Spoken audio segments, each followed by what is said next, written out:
නමෝ තස්ස භගවතෝ අරහතෝ සම්මා සම්බුද්දස්ස.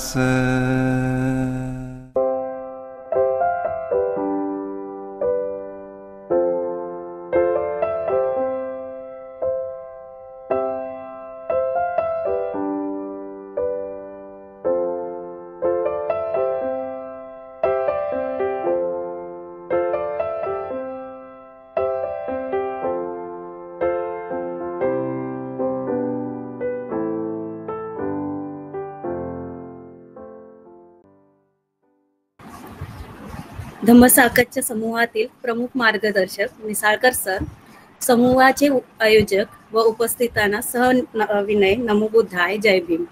आजचे धम्मपद अठ्ठकथा व्याख्यान मालिकेला मार्गदर्शक म्हणून आपल्याला श्री राजेंद्र भालशंकर सर लाभलेले आहेत.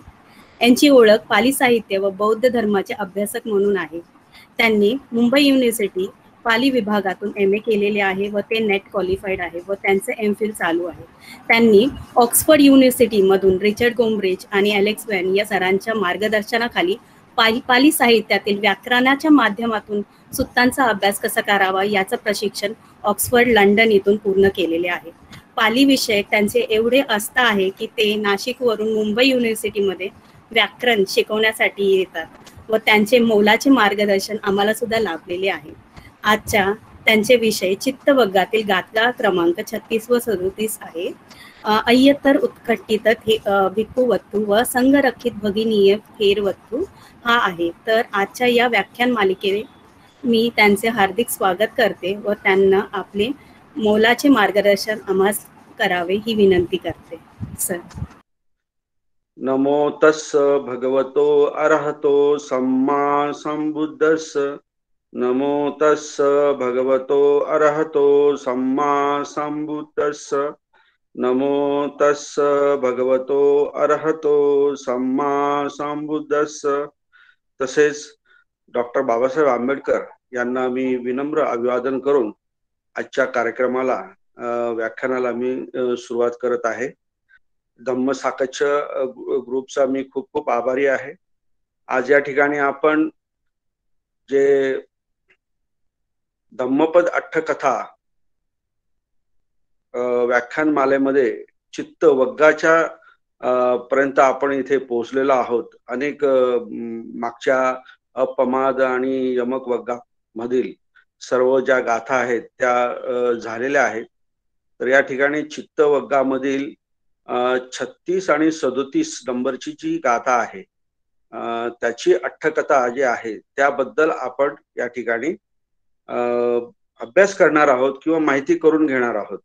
सुदूदसं सुने पुनं यत्थ कामनी पातिनं चित्तं रक्षेत मेधावी चित्तं गुप्तं सुखावहं दुर्गमं एकचरं अशरीरं गुहाशयं ये चित्तं संयमे सन्ति मोक्षन्ति मारबन्धना.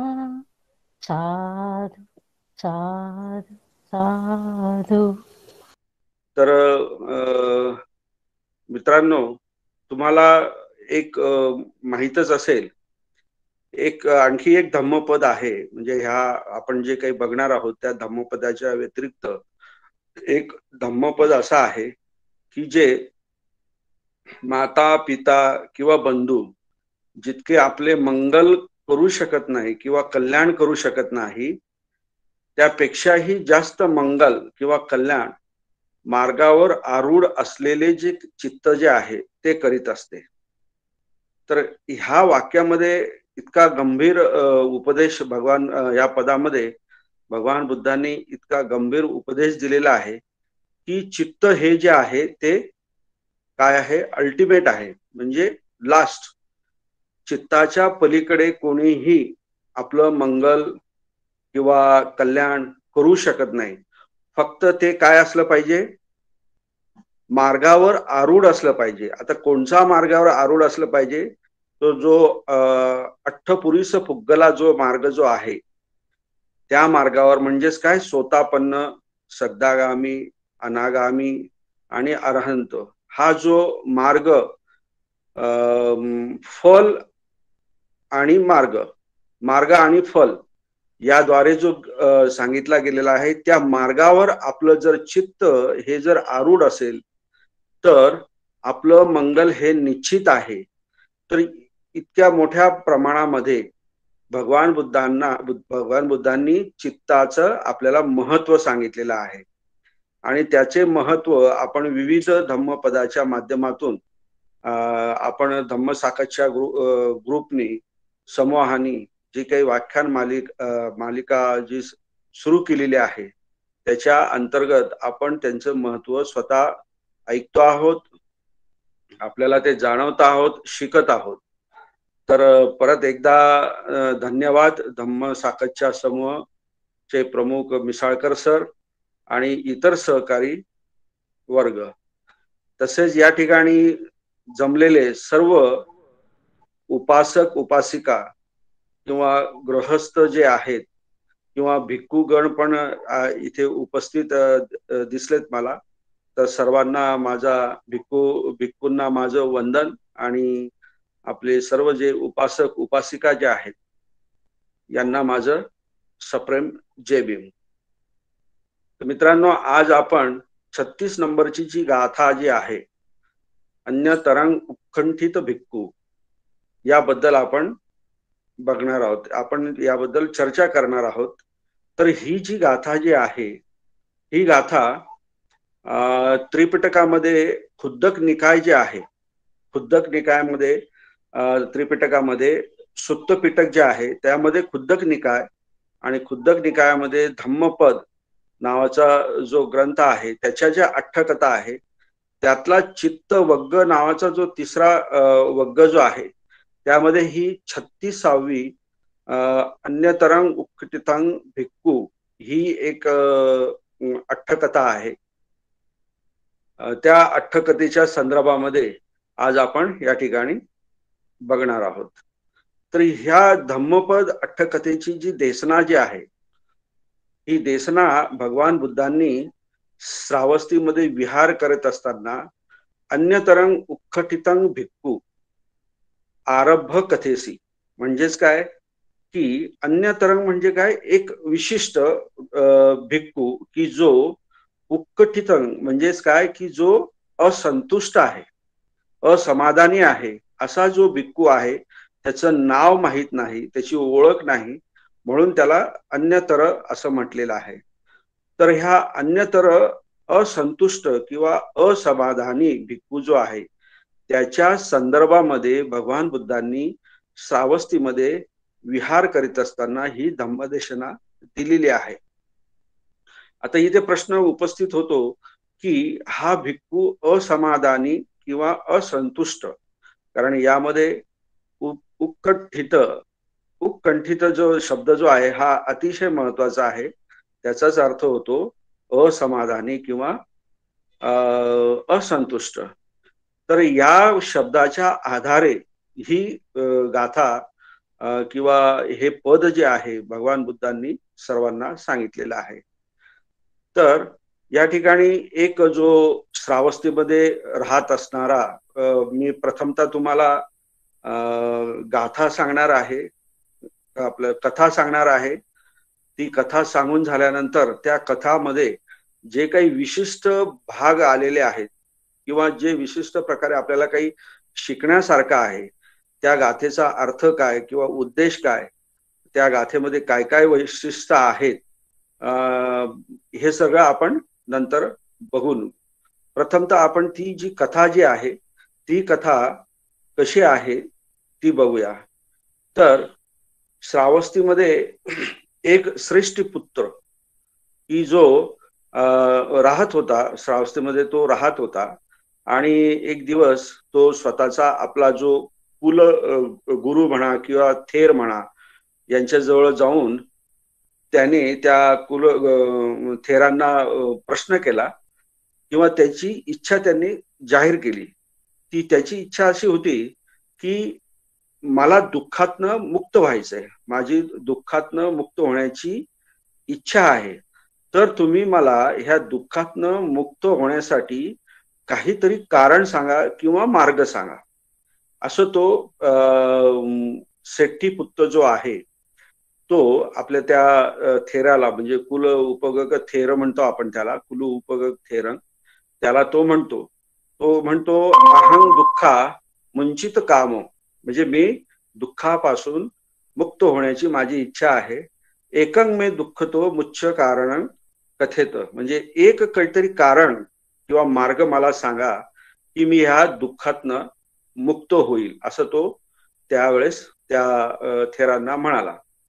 नंतर थेर त्यांना म्हणाले की ठीक आहे, जर तुला दुःखातून मुक्त व्हायचंच आहे तर तू एक काम कर, जे सलाक भत्तंग आहे किंवा पक्खिक भत्तंग किंवा वस्सा वासिकंग जे आहे भत्त किंवा चिवर वगैरे जे आहे ते चिवर तू लोकांना दे, आणि आपले जे काही संपत्ती जे आहे, आपल्याकडे तुझ्याकडे जी काही संपत्ती असेल तिचे 3 भाग कर. एक कर्म, आपले तुझा जो व्यवसाय आहे त्या व्यवसायासाठी तू ती संपत्ती राहू दे. दुसरा भाग जो आहे तो तुझे पुत्र किंवा पत्नी किंवा घरदार जे आहे त्यांना त्यांचं भरण पोषण करण्यासाठी राहू दे. आणि तिसरा भाग जो आहे तो बुद्ध शासनामध्ये तू दे, असं ते थेर जे आहेत त्याला ते उपदेश करतात. तर या ठिकाणी कलाच भक्तन किंवा पक्षीचं भक्तन किंवा वस्सा वासिक किंवा चिवर आलोय देही म्हणजेच काय दे. तर या ठिकाणी भगवान बुद्ध त्या थेरांनी प्रथमतः त्या व्यक्तीला दान करण्याचं महत्व जे आहे ते या ठिकाणी सांगितलेलं आहे.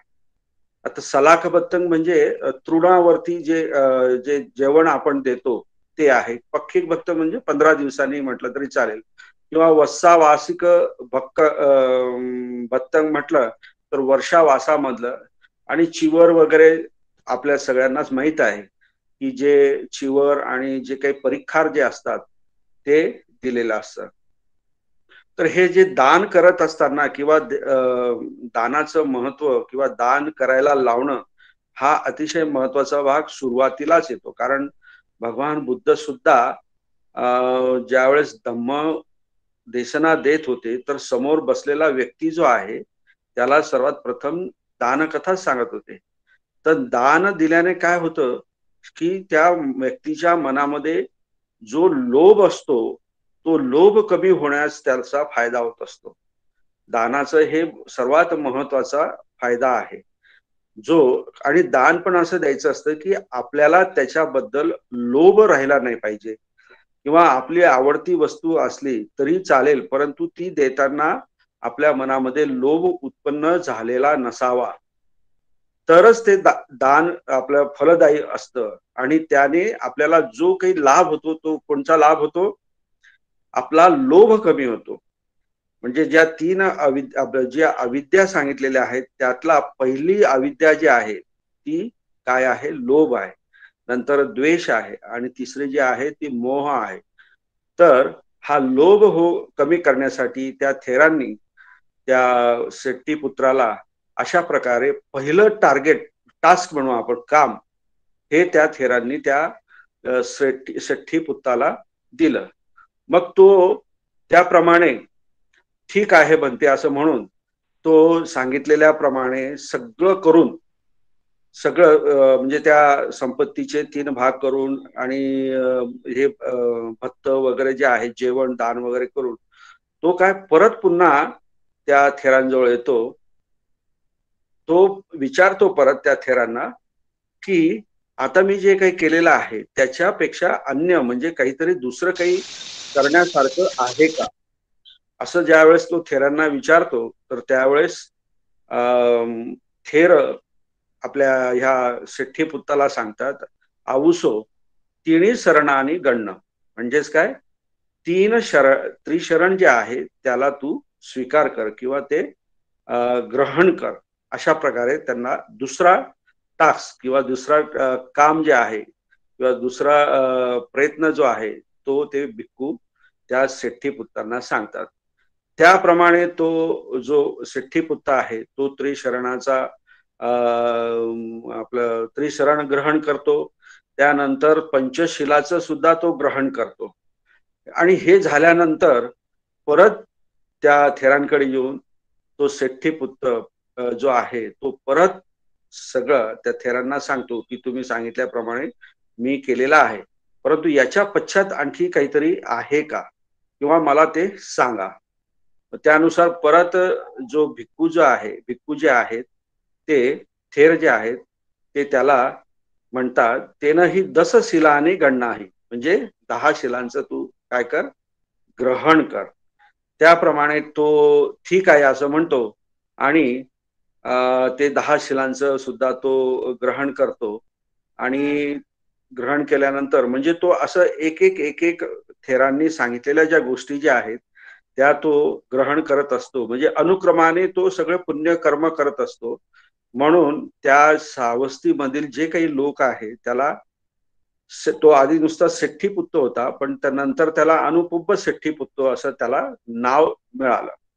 त्या सेठ्ठीपुत्राला अनुक्रमाने सेठ्ठीपुत्र, कारण तो थेरांकडनं अनुक्रमाने एक एक धम्म ग्रहण करीत होता, त्यामुळे त्याला ते नाव मिळालं. याच्यानंतरही म्हणजे 10 शील ग्रहण केल्यानंतरही काही अजून काही करण्यासारखं आहे का, म्हणजे ततो उत्तरंपी कत्तंबंग अथी, म्हणजे याच्यानंतर काही करण्यासारखं योग्य आहे का, असं पुन्हा तो त्या थेरांना विचारतो. तर थेर परत म्हणतात आता एवढं तू केलेलं आहे तर तू आता तू काय कर, प्रवज्जा घे. म्हणजेच काय, ते नाही पबज्जा आहे, म्हणजे तू आता प्रवज्जा घे. आणि तो त्याप्रमाणे प्रवज्जा घेऊन म्हणजे घरातनं निघून तो प्रवर्जित होतो. याप्रमाणे जे थेरांनी सांगितलेल्या ज्या सगळ्या गोष्टी ज्या आहेत तो सेठ्ठीपुत्र जो आहे तो सेठ्ठीपुत्र सगळे आचरण करतो किंवा आज्ञा पाळतो थेरांची. त्याला त्यानंतर प्रवर्जित झाल्यानंतर त्याला एक अभिधम्म शिकवणारा भिक्खू जो आहे तो आचार्य मिळतो. अभिधम्म, आता अभिधम्म हे काय भानगड आहे किंवा हे काय प्रकरण आहे आणि हा किती मोठा अभ्यास आहे हे MA च्या विद्यार्थ्यांना या ठिकाणी जे असतील उपस्थित त्यांना चांगल्या प्रकारे माहित आहे. तर अभिधम्म शिकवणारा भिक्खू जे आहे ते आचार्य म्हणून मिळतात. तर ते जे भिक्खू जे आहेत किंवा अभिधम्म शिकवणारे ते त्याचे जे आचार्य जे आहेत ते त्याला नेहमी काय सांगत असतात की बुद्ध शासनामध्ये अशा प्रकारे केलं पाहिजे, अशा प्रकारे नाही केलं पाहिजे.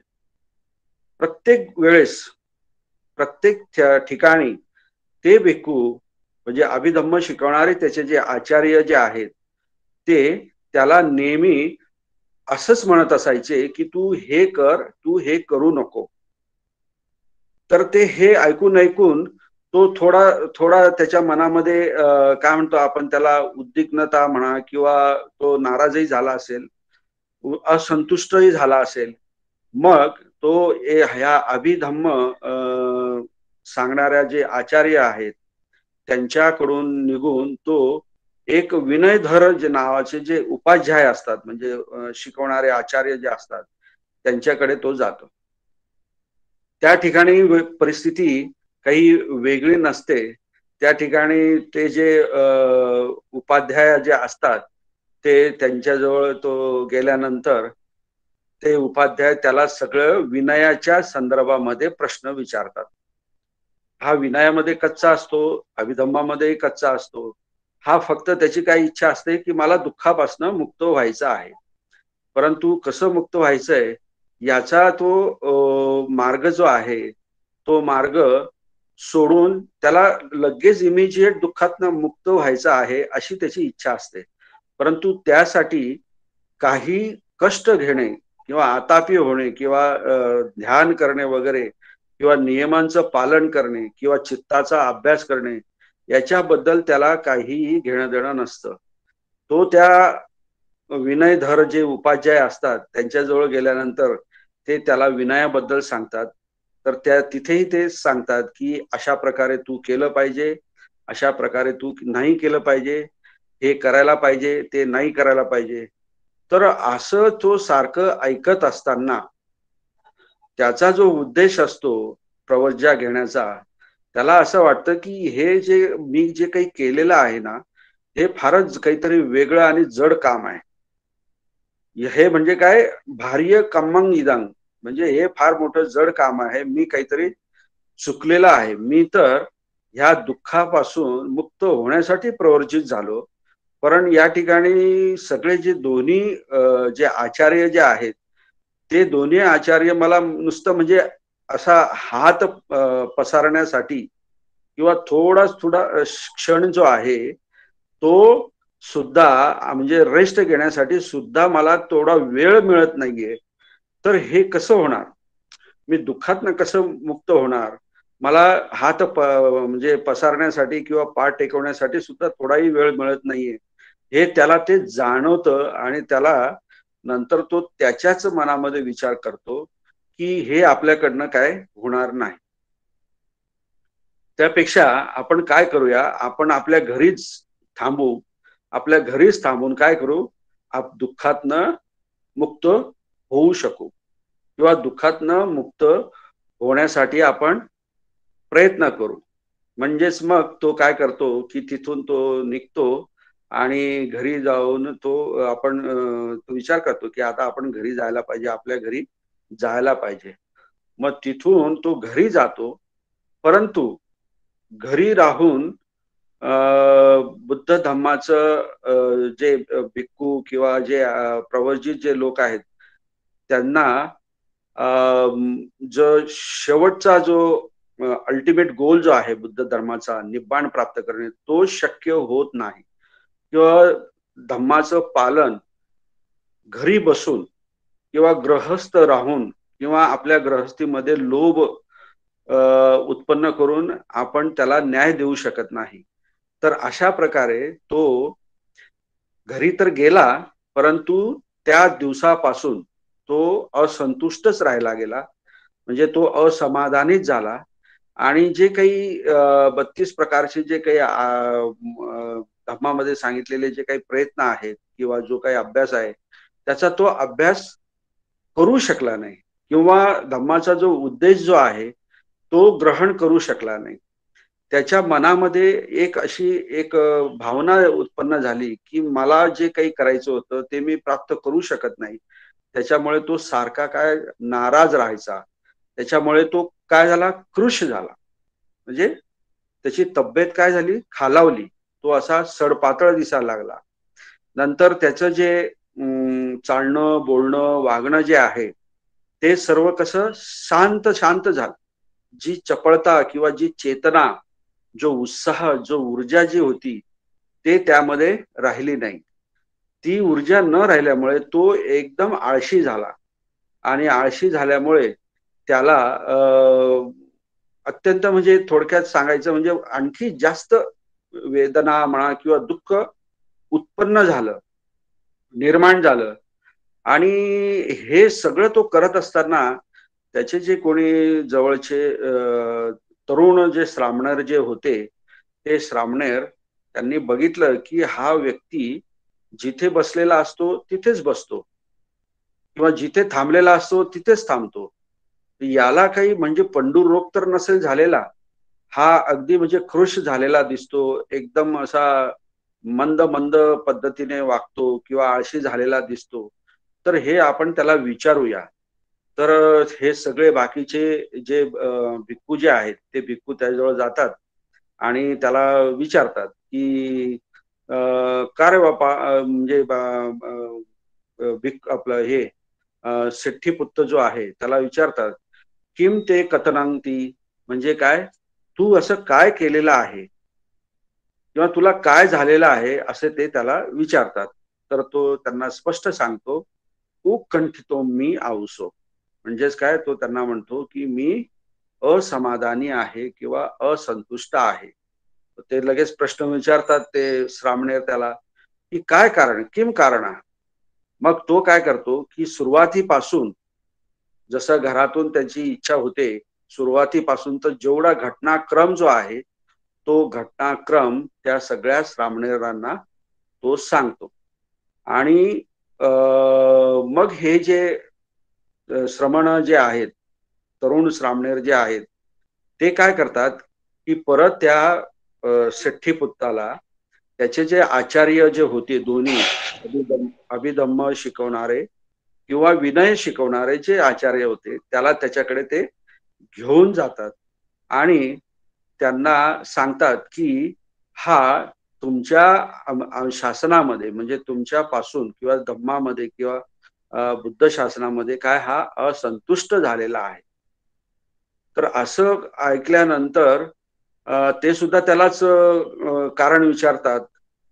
तर ते कारण तो सांगतो की मला अशा अशा पद्धतीने दोन्ही वेळेस अभिधम्म आणि विनय शिकवणारे जे आचार्य आहेत त्यांनी सारखं मला हे करा, ते करा, हे करू नका, ते करू नका, असं बसा, असं खा, असं उभे राहा, अशा प्रकारे सगळं मार्गदर्शन केल्यामुळे मला याच्यातून म्हणजे काय असमाधानी असं वाटतंय. तर ते जे आचार्य जे आहेत ते सुद्धा मग काय करतात की ह्या सेठ्ठीपुत्ताला त्याच्या त्याला घेऊन बुद्धांकडे जातात की याच्यावरती आता काहीतरी मार्ग काढला पाहिजे. मग ते बुद्धांकडे गेल्यानंतर बुद्ध त्या व्यक्तीला म्हणजे त्या सेठ्ठीपुत्ताला मार्गदर्शन करतात.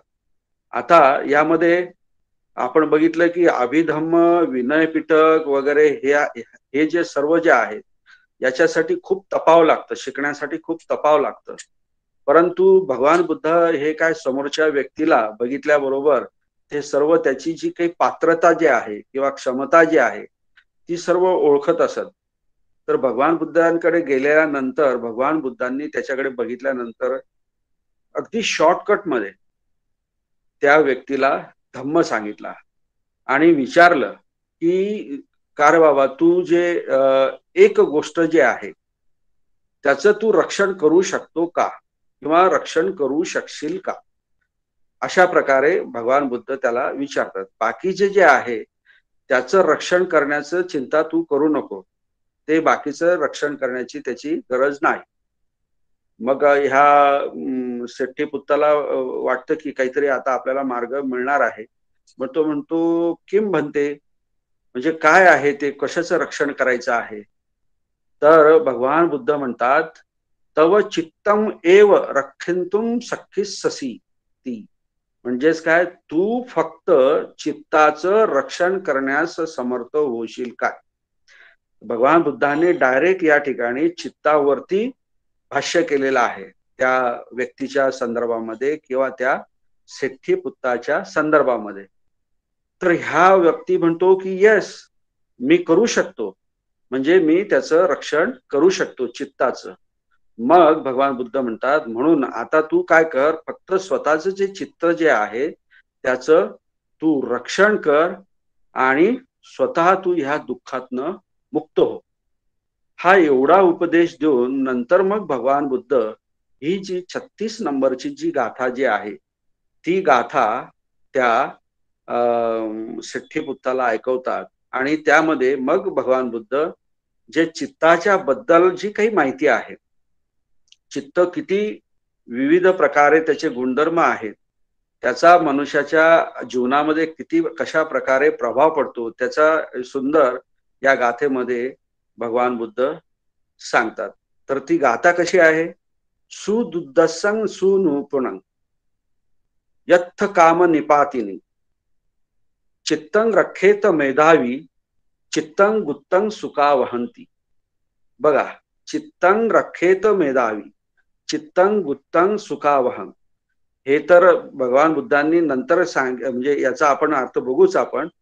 परंतु ह्या पदाचा अर्थ काय आहे की चित्त जे आहे त्या चित्ताबद्दल सांगतायत की जो हा चित्त जे आहे हे बघण्यास अत्यंत कठीण आहे किंवा जाणण्यास अत्यंत कठीण आहे.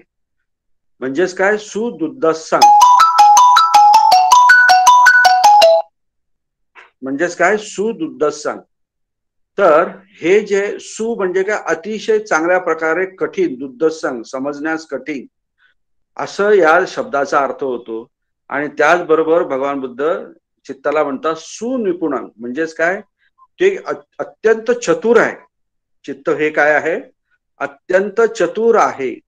आणि त्यानंतर भगवान बुद्ध म्हणतात यत्थ काम निपातिनं, म्हणजे जिथं जिथे तो जातो तिथे तिथे काय, तो त्या मोहामध्ये पडतो. म्हणजे ते चित्त जे आहे, जे जे काम आहे आपले, म्हणजे काम म्हणजे काय, जे 6 आयतन जे आहेत, म्हणजे कान, डोळे, नाक, जीभ आणि त्वचा आणि मन, हे जे काही आयतन आहेत की ज्याद्वारे आपण संपूर्ण सृष्टी आपण बघू शकतो किंवा जाणू शकतो. तर हे जे 6 आयतन जे आहेत त्याला भगवान बुद्धांनी काम म्हटलेलं आहे. कामेसु मिथ्याचारा, हे आपण पंचशिलामध्ये नेहमी उच्चारत असतो. तर याच्यामध्ये हा जो चित्त जे आहेत हे कायम त्याच्यामध्ये पडत असतं. म्हणजेच काय, ते कायम त्याचा स्वीकार करत असतं, असं हे चित्त आहे, असं भगवान बुद्ध त्याला सांगतात. आणि म्हणतात की चित्तं रक्षेत मेधावी. मेधावी म्हणजे काय, प्रज्ञावान व्यक्ती, प्रज्ञावान व्यक्ती, वाईज पर्सन, काय, बुद्धिमान पुरुष. हा जो व्यक्ती जो आहे तोच आपल्या चित्ताचं रक्षण करीत असतो.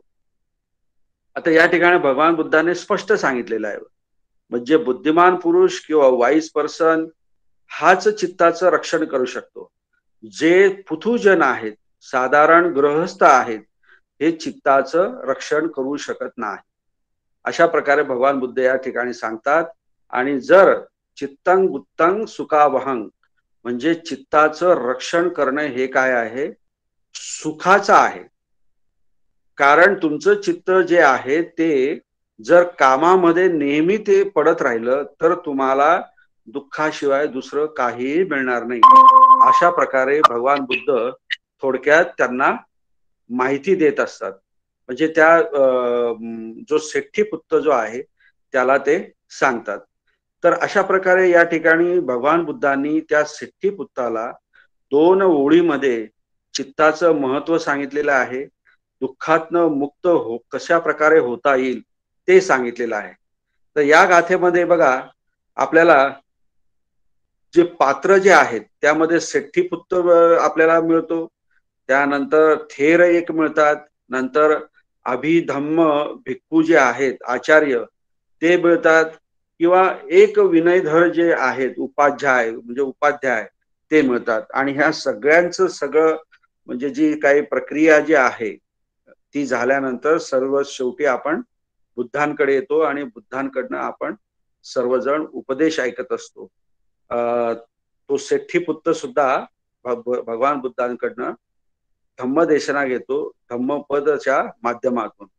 तर या ठिकाणी तुम्हाला मी सांगितलं की हा जो सेठ्ठीपुत्र आहे हा धम्मामध्ये असंतुष्ट होतो. तर त्याचे नेमके कारण काय, की त्याला त्याचे जे अभिधम्म शिकवणारा जो आचार्य असतो किंवा विनयधर जो आचार्य जो असतो त्याला तो नेहमी त्या थेरा आपलं सेठ्ठीपुत्राला ते थेर नेहमी काय सांगत असतात की हे कर ते करू नको, ते कर हे करू नको. अशा प्रकारे हे ऐकून ऐकून ऐकून ऐकून तो अगदी त्रस्त होतो आणि तो असंतुष्ट होऊन घरी जाण्यास तो तयार होतो. तर अशा पद्धतीने तो असंतुष्ट होतो आणि नंतर भगवान बुद्धांनी त्याला जो उपदेश दिलेला आहे चित्ताचं रक्षण करण्याचं, हा सर्वात महत्वाचा उपदेश भगवान बुद्धांनी दिलेला आहे. आता तो उपदेश जो आहे चित्ताचं रक्षण करणे हा नुसता सेठ्ठीपुत्राला दिलेला नाही, तर तो उपदेश आपल्या सारख्यांना सुद्धा, सगळ्या उपासक उपासिकांना सुद्धा तो लागू होतो. म्हणून सर्वांनी आपल्या चित्ताचं काय केलं पाहिजे, रक्षण केलं पाहिजे. आणि चित्ताचं रक्षण केलं तरच ते चित्त तुम्हाला सुख उत्पन्न करून देऊ शकतात. तर या ठिकाणी भगवान बुद्धांनी चित्ताचे गुणधर्म पण सांगितलेले आहेत. कोणचं आहे? सुनिपुण आहे, सुदद्दसंग आहे, म्हणजे चलाक आहे किंवा दिसण्यास अगदी कठीण आहे. हे सगळे काय झाले? हे सगळे चित्ताचे काय झाले? गुणधर्म झाले. यत्थ काम निपातिनं, हे सुद्धा काय आहे? हा सुद्धा चित्ताचा काय आहे? गुणधर्म आहे. म्हणजे जिथे जिथे काम आणि विषय उत्पन्न होतील तिथे हे चित्त काय होतं? आसक्त होतं. आणि ते आसक्त झाल्यामुळे आपल्याला काय उत्पन्न होतं? दुःख उत्पन्न होतं. अशा प्रकारे या ठिकाणी भगवान बुद्धांनी ह्या अन्यतरंग भिक्खू ह्या गाथेमध्ये आपल्याला चित्ताबद्दल माहिती दिलेली आहे. आणि या ठिकाणी जो उत्कंठित जो भिक्खू जो आहे त्याच्याबद्दल माहिती दिलेली आहे. दुसरी जी गाथा जी आहे, दुसरी गाथा ती 37 नंबरची आहे. ती 37 नंबरची गाथेचं जे टायटल जे आहे, संगरक्षित भागिनीय भिक्खू, संगरक्षितं भागिनीय भिक्खू किंवा थेर असं भिक्खूच म्हटलं तरी चालेल. संगरक्षित भागिनेय थेरवत्तू हे त्या याचं नाव आहे. आता ही जी अट्टकथा आहे, ही अट्टकथा मागे आता मी जी सांगितली अट्टकथा त्याच्यानंतर लगेच आहे, म्हणजे 37 नंबरला ही गाथा आहे. तर या ठिकाणी ही जी गाथा जी आहे ही कोणाच्या संदर्भात दिलेली आहे? एक श्रावस्तीमध्ये कुलपुत्र जो आहे त्याला धम्मदेशना देताना, आणि ती धम्मदेशना भगवंतांनी ती धम्मदेशना ऐकून तो जो कुलपुत्र जो आहे तो घरामधून निघून प्रवर्जित होऊन उपसंपदा प्राप्त करून तो संगरक्षित थेर नावाचं त्याला म्हणजे ओळखलं जातं, त्याचं नामकरण होतं. असा होऊन तो काही दिवसांनी अरहंत पापुणी म्हणजे काय? तो अरहंत पदाला पोचतो किंवा अरहंत होतो. कोण अरहंत होतो? संगरक्षित थेर, की जो कुलपुत्र असतो तो भगवान बुद्धांचा जो धम्मदेशना जी आहे ते ऐकून प्रवर्जित होतो. म्हणजे या ठिकाणी मी तुम्हाला हे जे मी सांगतो ना ह्या वाक्याचं नंतर आपण आणखी जरा विश्लेषण करणार आहोत. कारण या ठिकाणी मी तुम्हाला दोन गोष्टी सांगतो की हा कुलपुत्र स्वतः बुद्धांकडून धम्मदेशना ऐकतो. ओके, मागच्या याच्यामध्ये तो शेट्टी पुत्र जो आहे तो एका थेराकडून धम्मदेशना ऐकतो किंवा त्यांनी दिलेले जे काम टास्क जे आहे जे सांगितलेलं आहे ते करतो.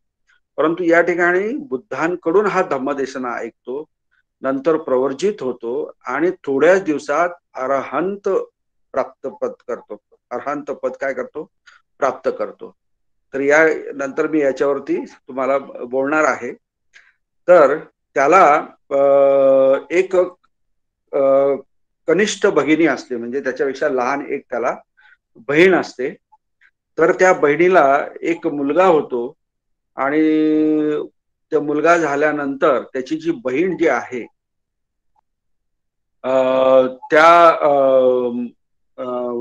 मुलाला म्हणजे त्याच्या भाच्याला त्या थेराजवळ जाऊन त्याला प्रवर्जित करून नंतर उपसंपदा वगैरे करून एका गावामध्ये नंतर मग वर्षावास करण्यासाठी तो जातो.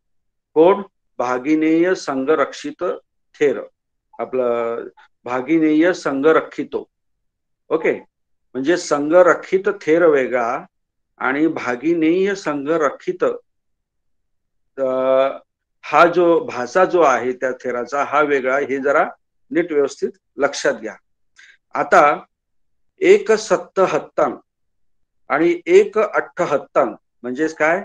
एक 7 हात लांब आणि एक 8 हात लांबाचं जे चिवर जे आहे ते त्याला त्या वर्षावासामध्ये मिळतं. आणि ते मिळाल्यानंतर तो असा विचार करतो की हे जे 8 हाताचं जे चिवर जे आहे ते चिवर मी माझ्या उपाध्याय म्हणजेच काय त्याचा जो मामा जो आहे, संघरक्षित थेर जो आहे त्याला देईल असा तो विचार करून तो काय करतो, 7 हात लांबाचं चिवर स्वतःजवळ ठेवतो आणि 8 हात लांबाचं चिवर आपल्या मामांना म्हणजे संघरक्षित थेरांना देऊ असा तो विचार करतो. आणि नंतर हे जे संघरक्षित थेर जे आहे ते ज्या ठिकाणी असतात त्या ठिकाणी तो जातो. त्या ठिकाणी गेल्यानंतर ते जे संघरक्षित थेर जे आहेत ते तिथे त्या जागेवरती नसतात, त्यांच्या राहण्याच्या ठिकाणावरती नसतात. आणि नंतर मग तो तिथे त्या ठिकाणी जाऊन जे काही सेवा करायची असते ती सेवा जी आहे ते सेवा करून, म्हणजे पाणी भरून ठेवणे किंवा साफसफाई करून ठेवणे किंवा पाय धुण्यासाठी पाणी ठेवणे हे सगळं तो करून ठेवतो. आणि त्या संघरक्षित थेरांची तो वाट बघत बसतो. आणि ज्यावेळेस ते त्याला दिसतात की येत आहेत, तर मग तो थोडं पुढे जाऊन त्यांना ते पात्र आणि चिवर देऊन त्यांचं आगमन जे आहे ते करतो किंवा त्यांचा आदर सत्कार करतो. आणि नंतर ते बसल्यानंतर जे हवा घालण्यासाठी जे काही पंखा जो असतो तो पंखा तो करून नंतर पाणी देऊन सगळे काही करून तो त्यांच्या जवळ उभा राहतो आणि सांगतो की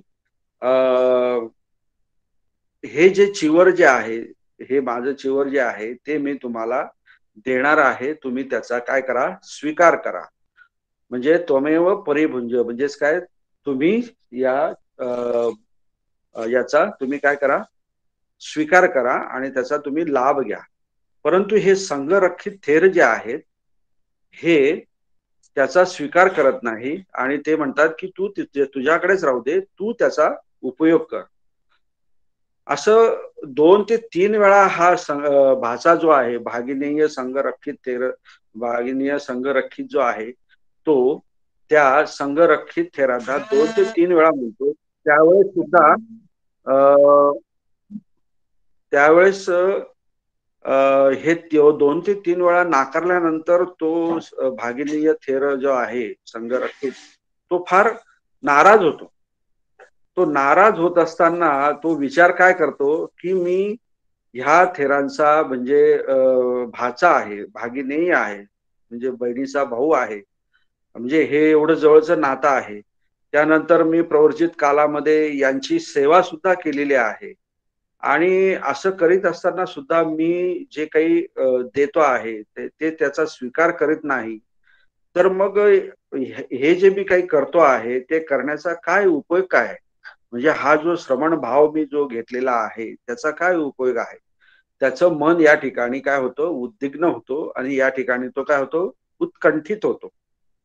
काय होतो, उत्कंठित म्हणजे असंतुष्ट होतो. आणि मग तो पण असंच मागचा जो श्रेष्ठीपुत्र जो जसा विचार करतो त्याचप्रमाणे हा सुद्धा तसाच विचार करतो. काय म्हणतो की गीही भैवसावी, म्हणजे मी सुद्धा गृहस्थ होणार. बस अशा प्रकारे या ठिकाणी उत्कंठित होण्याचं जे कारण जे आहे हे इथे दिलेलं आहे की चिवर जे आहे, चिवर ते भिक्खू जे थेर जे आहेत ते स्वतः ग्रहण करत नाही, त्यामुळे याला वाईट वाटतं.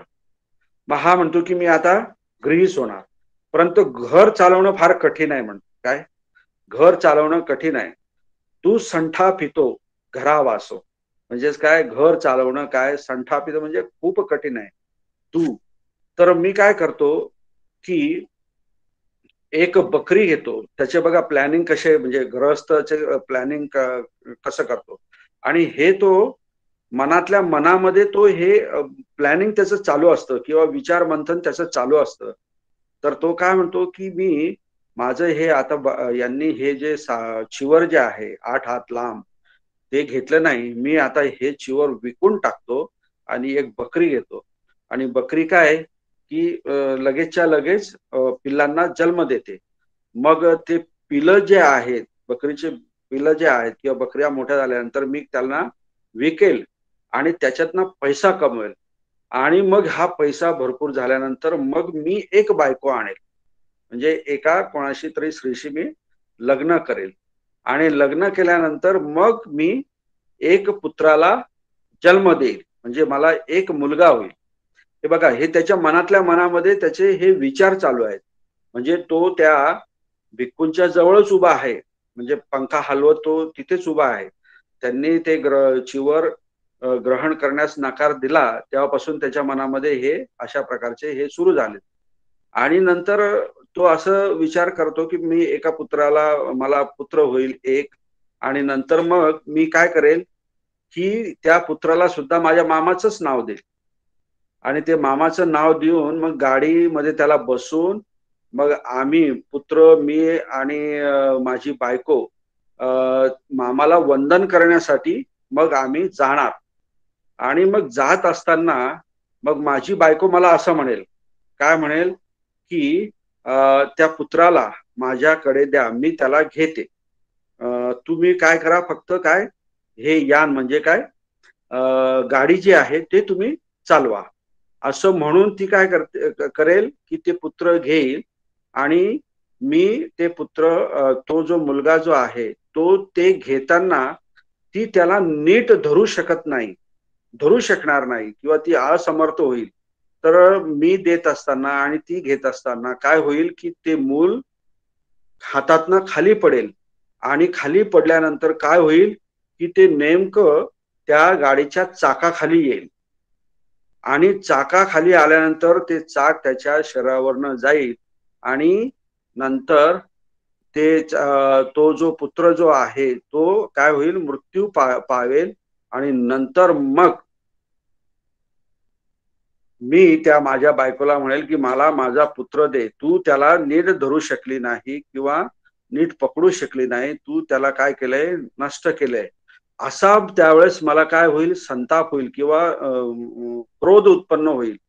तो क्रोध उत्पन्न झाल्यानंतर मग माझ्या हातामध्ये जी गाडी चालवण्याची जी काठी आहे त्या काठीने मी बायकोला मारेल. मी पहरी सामी म्हणजे मी तिला मारेल. असं तो सारखं मनामध्ये मनामध्ये असा विचार करत करत करत ज्यावेळेस त्याचे ते विचार खूप असे पुष्ट होतात, तर ते अगदी म्हणजे ते शरीरावर उमटतात आणि तो पंखा तो हलत असताना तो काय करतो की ती जी काठी जी आहे, त्या बैलांना मारणारीची जी काठी आहे ती काठीच त्या संगरक्षित जे थेर आहे त्यांच्या डोक्यावर मारतो. आणि डोक्यावर मारत असताना तो एकदम मारल्यानंतर एकदम घाबरतो. त्याला कळतं की आपण अरे हे काय केलंय. आणि ते मारत असताना मारल्यानंतर तो घाबरतो आणि हे सुद्धा संगरक्षित थेर जे आहेत ते ओळखतात की याच्या मनामध्ये काय चालू आहे आणि काय नाही चालू आहे, ते ओळखतात आणि ते बोलून पण दाखवतात. आणि हे त्या भागिनीय तो जो थेर आहे त्याला जेव्हा कळतं की हे माझ्या मनामध्ये काय विचार चालू होता हे मामांनी ओळखलं, या भिक्खू थेरांनी ओळखलं, असं म्हटल्यानंतर तो तिथून पळतो. ते जो फॅन वगैरे जे काही आहे ते तिथंच सोडून पळतो. पळाल्यानंतर तिथले जे काही म्हणजे तरुण सामनेर जे आहेत त्याच्या पाठलाग करून त्यालाही त्या आपल्या यांच्या जवळ आणतात, भगवान बुद्धांजवळ आणतात. आणि भगवान बुद्धांजवळ आणल्यानंतर त्याला आपलं भगवान बुद्धांना सांगतात की हा अशा अशा प्रकारचा एक भिक्खू आहे आणि तो पण काय आहे, तो पळून जात आहे, असंतुष्ट होऊन पळून जात आहेत किंवा उत्कंठित्वा होऊन पळून जात आहेत. तर त्या ठिकाणी भगवान बुद्ध म्हणतात की ठीक आहे, काही हरकत नाही. भगवान बुद्ध त्याला काय म्हणतात की तू जे हे कर्म केलेलं आहे हे खूप जड, म्हणजे अतिशय गंभीर तू हे काम केलेलं आहे. म्हणजे भिक्खू असताना पळून जाणे किंवा निघून जाणे किंवा असंतुष्ट होणे अशा प्रकारचंच कर्म तू केलेलं आहे. तर तुला ह्या बुद्ध शासनामध्ये स्वतःला दमन करून म्हणजे ट्रेनिंग करून म्हणजे सोतापन्न किंवा सगदागामी किंवा अनागामी किंवा अरहंत याच्यासाठी तुला सांगण्यासाठी शक्य नाही का? तू हे ऐकू शकतो का नाही ऐकू शकत? म्हणजे काय अर्थ, म्हणजे किम अथंग एवं भार्यंग कम्मंग आकाशी, म्हणजे हे जे तू काही केलेलं आहे, पळून जाण्याचं जे कृत्य आहे, हे एवढं तू कशासाठी केलेलं आहे? तर तो त्यांना उत्तर देतो, उत्कंठितोस्मी बनते, म्हणजेच काय, मी असंतुष्ट झालेलो आहे, अशा प्रकारे तो भगवान बुद्धांना सांगतो. तर भगवान बुद्ध परत त्यांना विचारतो की काय कारण आहे, काय कारण आहे?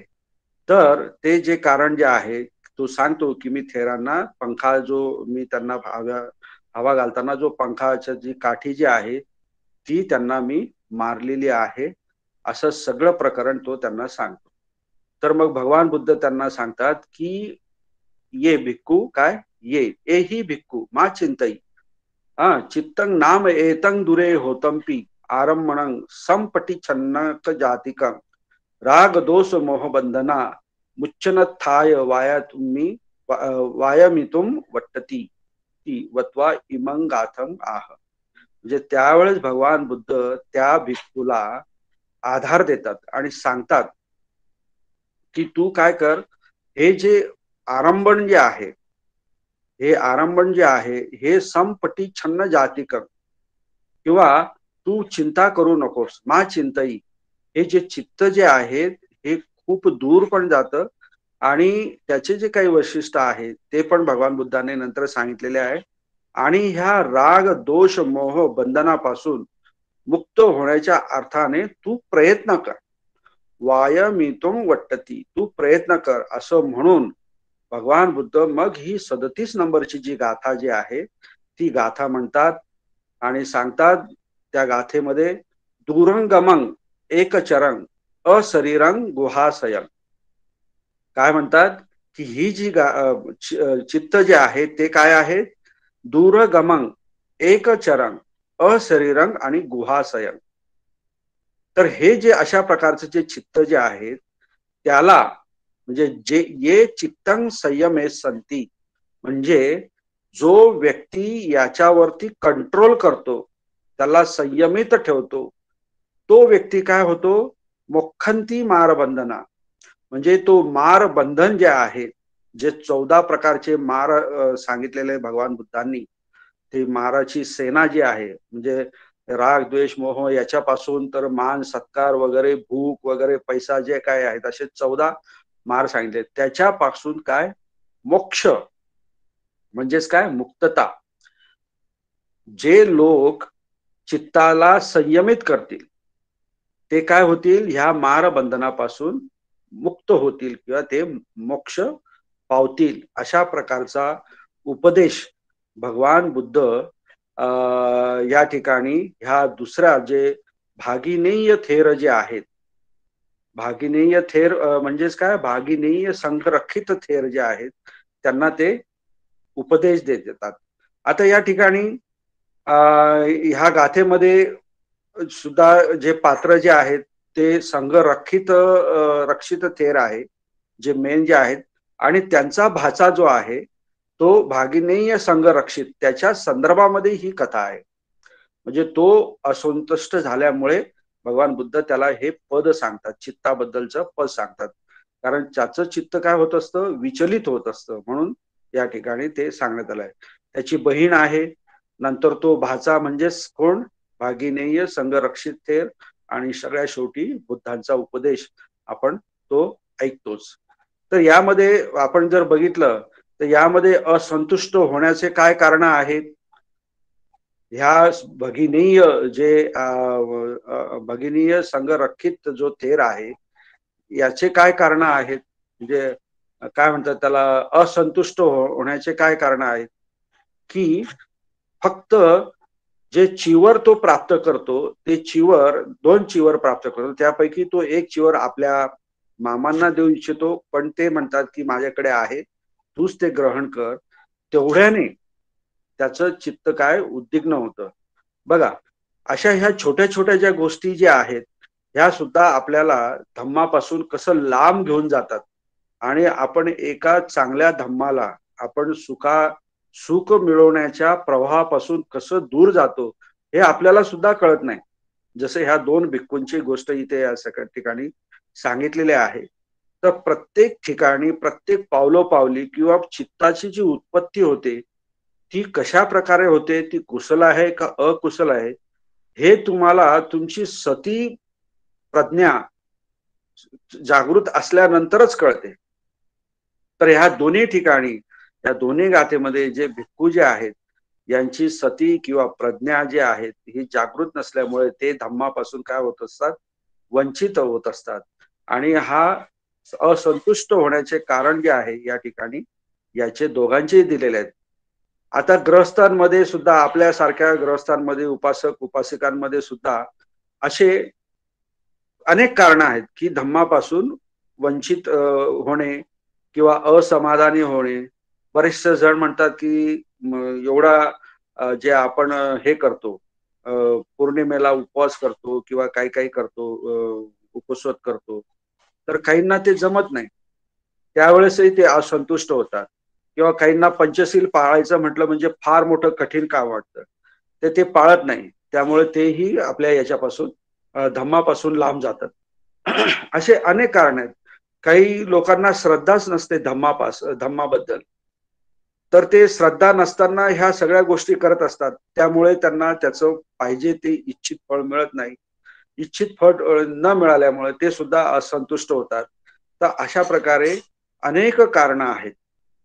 काही लोक काही प्रमाणामध्ये धम्म शिकतात, शील पाळतात, काही लोक समाधीपर्यंत जातात, परंतु ह्या सगळ्या गोष्टी मिळाल्यानंतर त्यांना जी काही प्रसिद्धी मिळते, मानपान मिळतो, ज्या काही सुविधा उपलब्ध होतात, पैसा मिळतो, ह्या एवढ्या कारणाने ते संतुष्ट होतात. हा उलटा भाग आहे. म्हणजे त्याची दुसरी बाजू सांगितली, ते संतुष्ट होतात आणि याच ठिकाणी ते रमतात, पुढे धम्माच्या मार्गामध्ये पुढे म्हणजे क्रमण करत नाही आणि ते सुद्धा धम्मापासून वंचित होतात. असे अनेक कारण धम्मामध्ये पासून वंचित राहण्याचे कारण भगवान बुद्धांनी आपल्या पूर्ण म्हणजे जे काही 82,000 जे सुत्त जे आहेत त्याच्या वेगवेगळ्या माध्यमातून, त्या सुत्तांच्या माध्यमातून ग्रहस्थांना, उपासकांना, उपासिकांना सगळ्यांना मार्गदर्शन केलेलं आहे.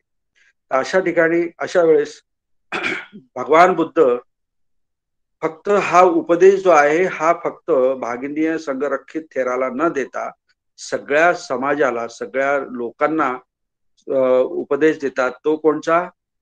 राग दोष मोह बंधना मुच्चनाथाय वायामेंतुम वट्टती. म्हणजे राग दोष मोह बंधनापासून तुम्हाला मुक्त होण्याच्या अर्थाने तुम्ही काय केलं पाहिजे?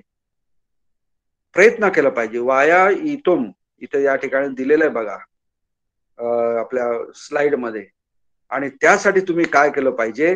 नुसतं असं म्हणून नुसतं बोलून चालणार नाही, तर तुम्ही तुमच्या चित्ताला संयमित केलं पाहिजे. ये चित्तं संयमेन संती, म्हणजे जे चित्ताला संयमित करतील तेच कोण? मोक्षंती मारबंधना. अशा प्रकारचा उपदेश जो आहे भगवान बुद्ध आपल्या या गाथेतून दुसऱ्या म्हणजे 37 नंबरच्या गाथेतून आपल्याला उपदेश करतायत.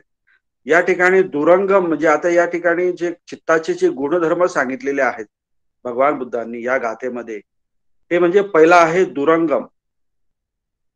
दुरंगम म्हणजे काय? दूर जाणारा, अगदी दूर जाणारा.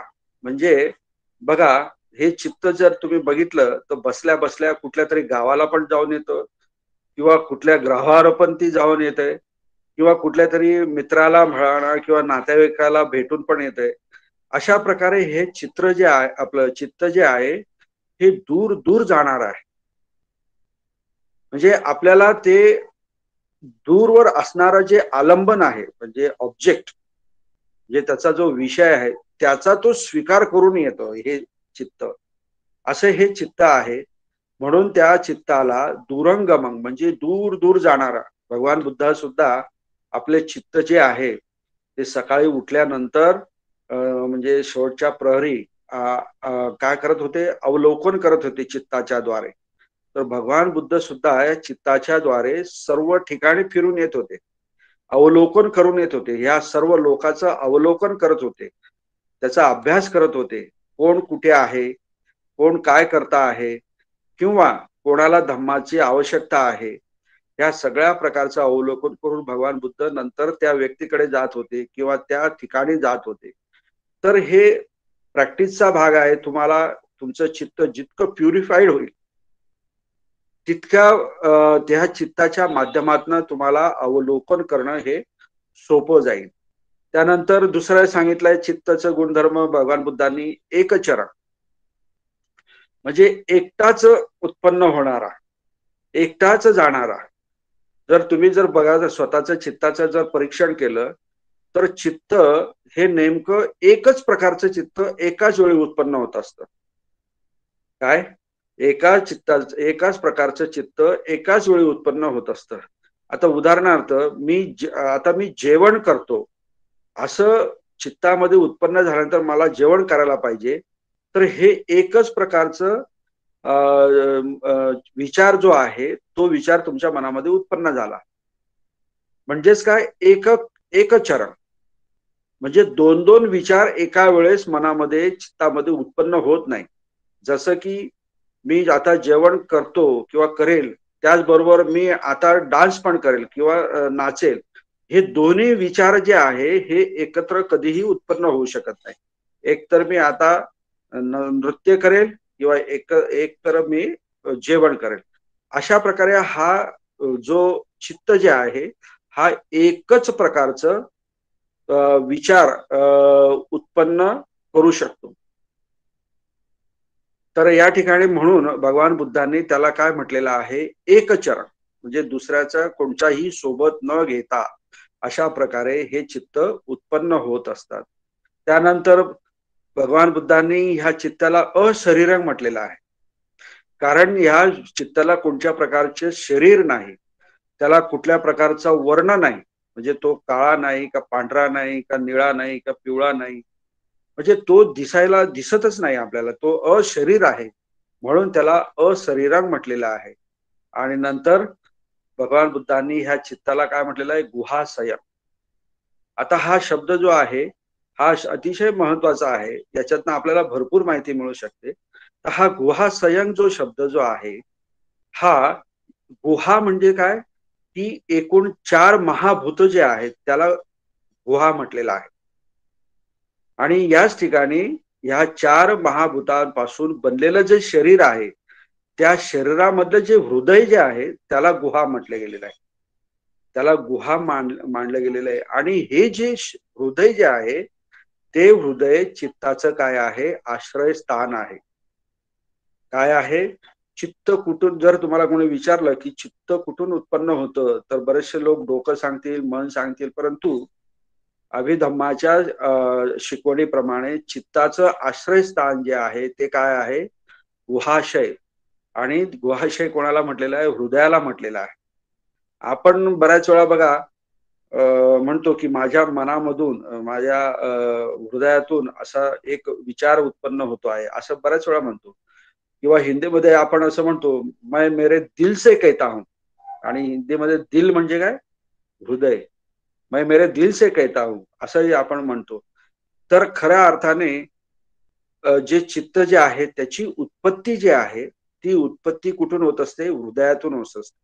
ज्याचं हृदय तणकट बळकट आहे त्याचे विचारही चांगले असे आपण म्हणू शकतो. परंतु आजकाल अत्यंत विपरीत परिस्थितीमध्ये आहार आणि विहार झाल्यामुळे अनेकांचे हृदय हे कमकुवत झालेले आहेत. आणि ते हृदय कमकुवत झाल्यामुळे विचार सुद्धा थोडे डगमगीत झालेले आहेत. विचलित होण्याचं प्रमाण वाढलेलं आहे. हार्ट अटॅक होण्याचं प्रमाण वाढलेलं आहे.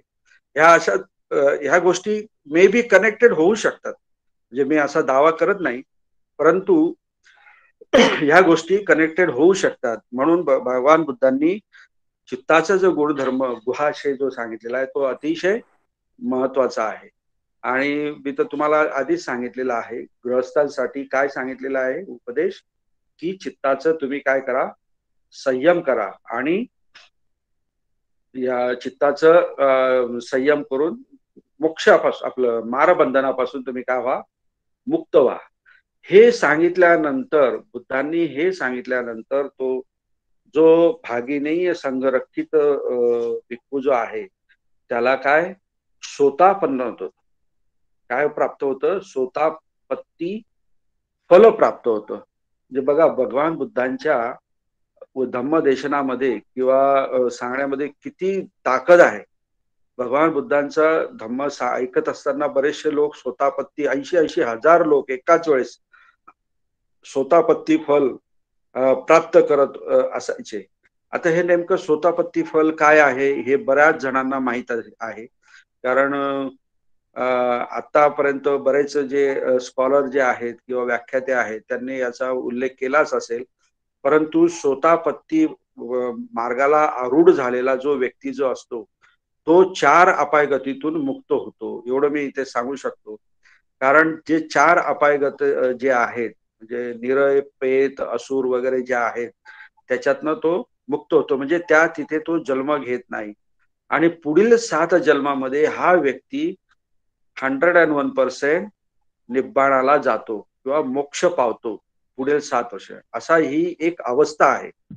आणि ही अवस्था केव्हा प्राप्त होऊ शकते, ज्यावेळेस तुम्ही जे 3 निवरण जे आहेत ते 3 निवरण ज्यावेळेस तुम्ही नष्ट करतात. त्यामधली सर्वात महत्वाची म्हणजे सत्काय दृष्टी. म्हणजेच काय, मी माझं किंवा हा माझा आत्मा वगैरे हे सगळं काही शाश्वत आहे, हे काही धूळ आहे, हे असं समजून घेणं याला सत्काय दृष्टी म्हणतात. मी माझा, आपल्या शरीराबद्दलचा लोभ उत्पन्न होणे याला सत्काय दृष्टी म्हणतो आपण. त्यानंतर हे जर नष्ट झालं, त्यानंतर धम्माबद्दलची विचिकित्सा म्हणजे चिकित्सा करत राहणं, धम्माबद्दल संशय घेत राहणं, विश्वास न ठेवणं, हे सुद्धा निवरण जे आहे ते सुद्धा नष्ट झालं. आणि तिसरं म्हणजे शीलव्रत परामर्श. म्हणजेच काय की कोणतंही जे शील आहे किंवा व्रत जे आहे ते मला याच्यातनं मुक्त करेल असा एक गैरसमज करून ठेवणे, त्याला आपण शील व्रत परामर्श म्हणतो.